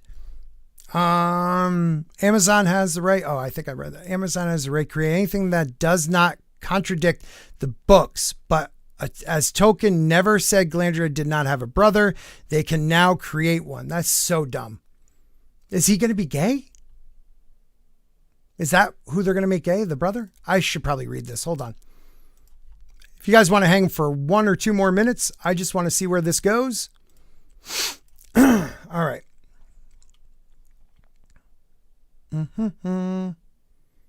Here we go. Wait until you find out that J.R.R. Tolkien is a devout Roman Catholic Christian. Boy, are you guys in for a major shock. In fact, Lord of the Rings was heavily inspired by Christianity, and I'm pretty sure Christianity doesn't look too kindly on the alphabet people. Like, the story isn't about, it's about good versus evil. So if that's what you take from it, okay. But it's about good It's about the white hats and the black hats. It's about good versus evil. The difference between a Tolkien and a George R. R. Martin. George R. R. Martin paints all his stuff in gray. There's not many people that are completely good or completely bad. They are actual, beings with depth. Tolkien didn't give us that much depth when it came to his characters, at least for me. The One Ring says Tolkien followed the church, and the church celebrates LGBTQ. So I think the surprise is on you. I don't know what's going on. Oh, I love Father Christopher Miller. A Catholic priest responds to this claim from the One Ring. He wrote on Twitter, "Hail to Father Christopher Miller. What the heck? As a priest of the Catholic Church, of which Tolkien was a devout member, that I can tell you that we do not celebrate LGBTQ. You do realize the Catholic symbolism through Lord of the Rings, right?" Okay, I didn't know. Labas as a blank to the Eucharist, the real bread of life. I missed that. I don't understand that one. But what I will say is this. I know for fact, at least I was raised Protestant, Congregationalist.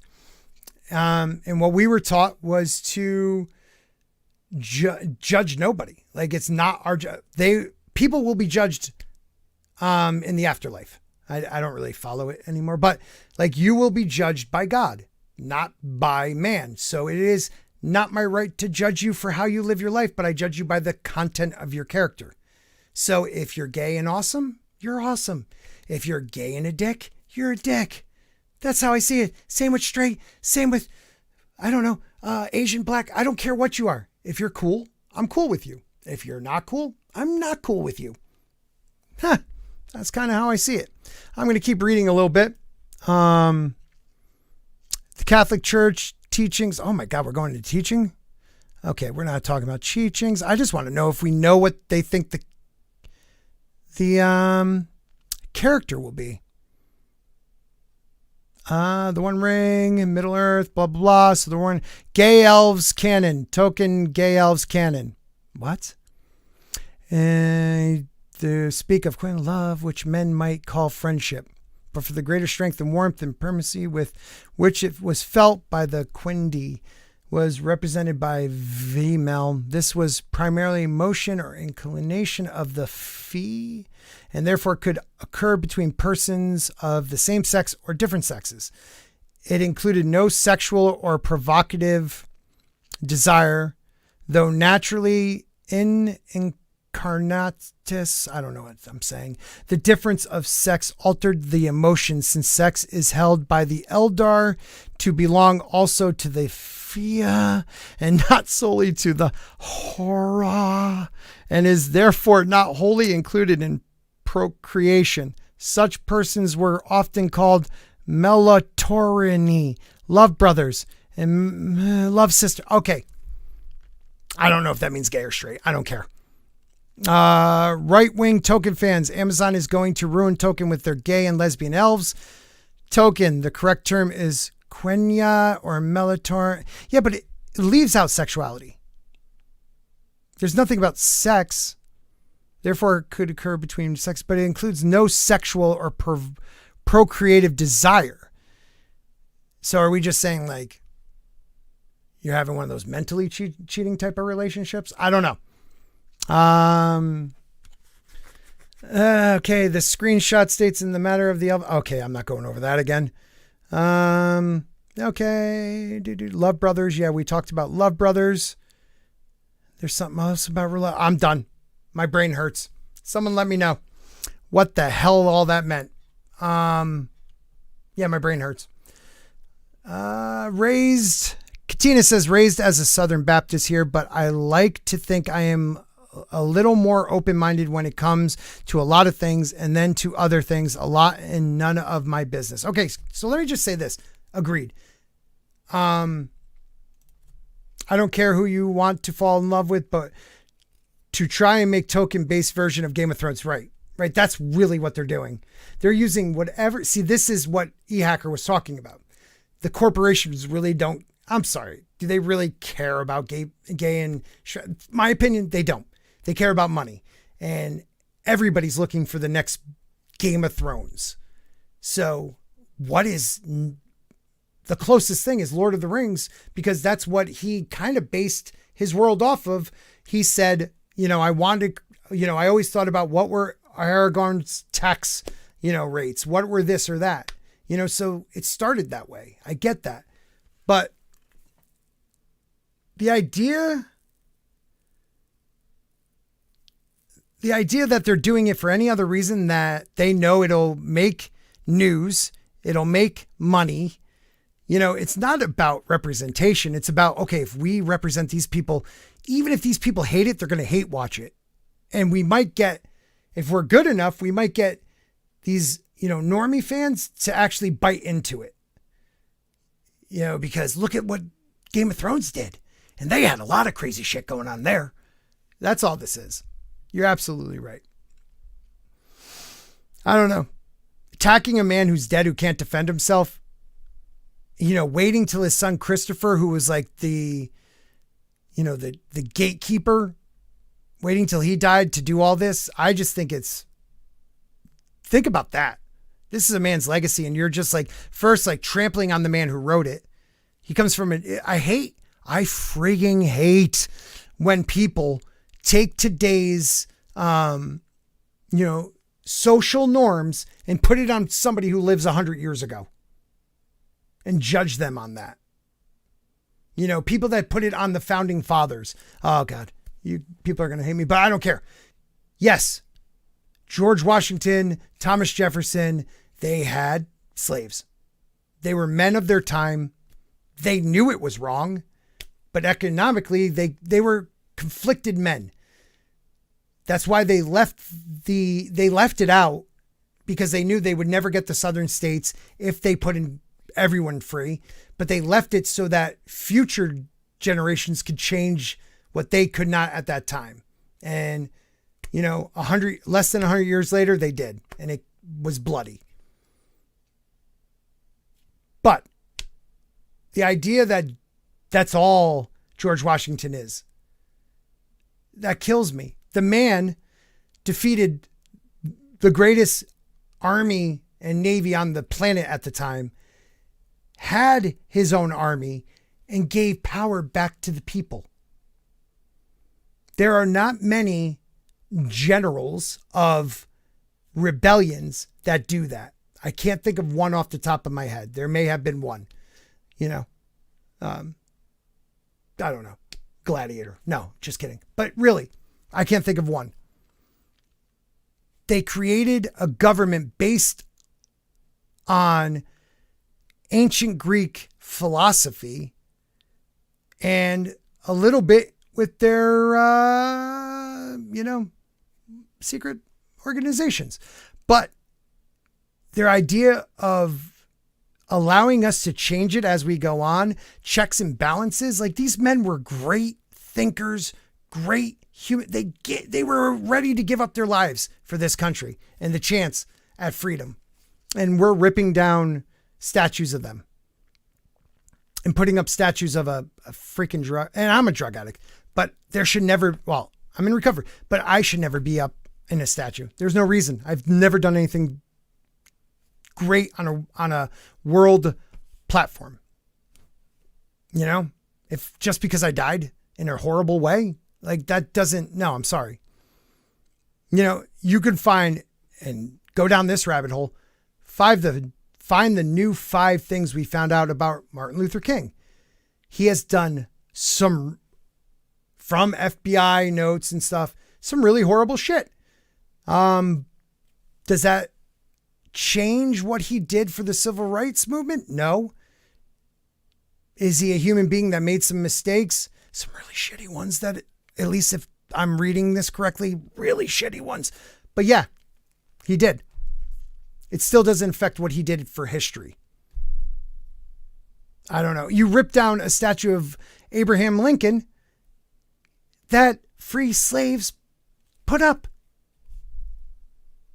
It doesn't make sense. This was not about anyone's lives. It was about how far can we try to turn a free country and make people scared into a communist regime? That's what I believe. I should probably stop now. Thank you, guys. I really appreciate everybody coming out tonight. You guys are the best. I want to check one thing really quick. I want to see if, I still don't have my updated members list, even though I sent it again. The CJH for another $2, dude. Thank you. Humans originally came from Mars. Changed my mind, dude. I won't. Our bodies are made for Martian, the Martian planet. We're the only animals on this planet that I know of that have back problems. Our eyes are more for the twilight skies of Mars. We get sunburn, but we wouldn't probably, if there was an atmosphere on Mars, we probably wouldn't get it there. When we are in space, our bodies, what do they call that? I was about to say cicada. Our body's rhythm, internal rhythm, goes from a 24-hour day to a 23.5-hour day, which is a Martian day. So yeah, I'm with you on that. But guys, I've gone on for almost 3 hours. So I love you guys. Thank you for being here. Thank you. I don't care if there was one of you. Just thank you guys. Members, super chats, that's awesome and amazing. But even anybody who just took the time to say hello, you guys don't realize how much that means to definitely us smaller channels. And I know the bigger channels too. You know, you guys are why we're doing this. We tried to be the voice for you guys, and we're here. So if you want me to talk about anything on Monday nights, when I tweet out on a Monday, the solo show, please comment what you guys would want to hear. And I'll also post, I'll do a post on YouTube probably a couple hours earlier. Respond to that and let me know what you guys want to talk about. But until then, keep a sporking. Keep sporking. Put a spork in it. I'm done. Sounds good.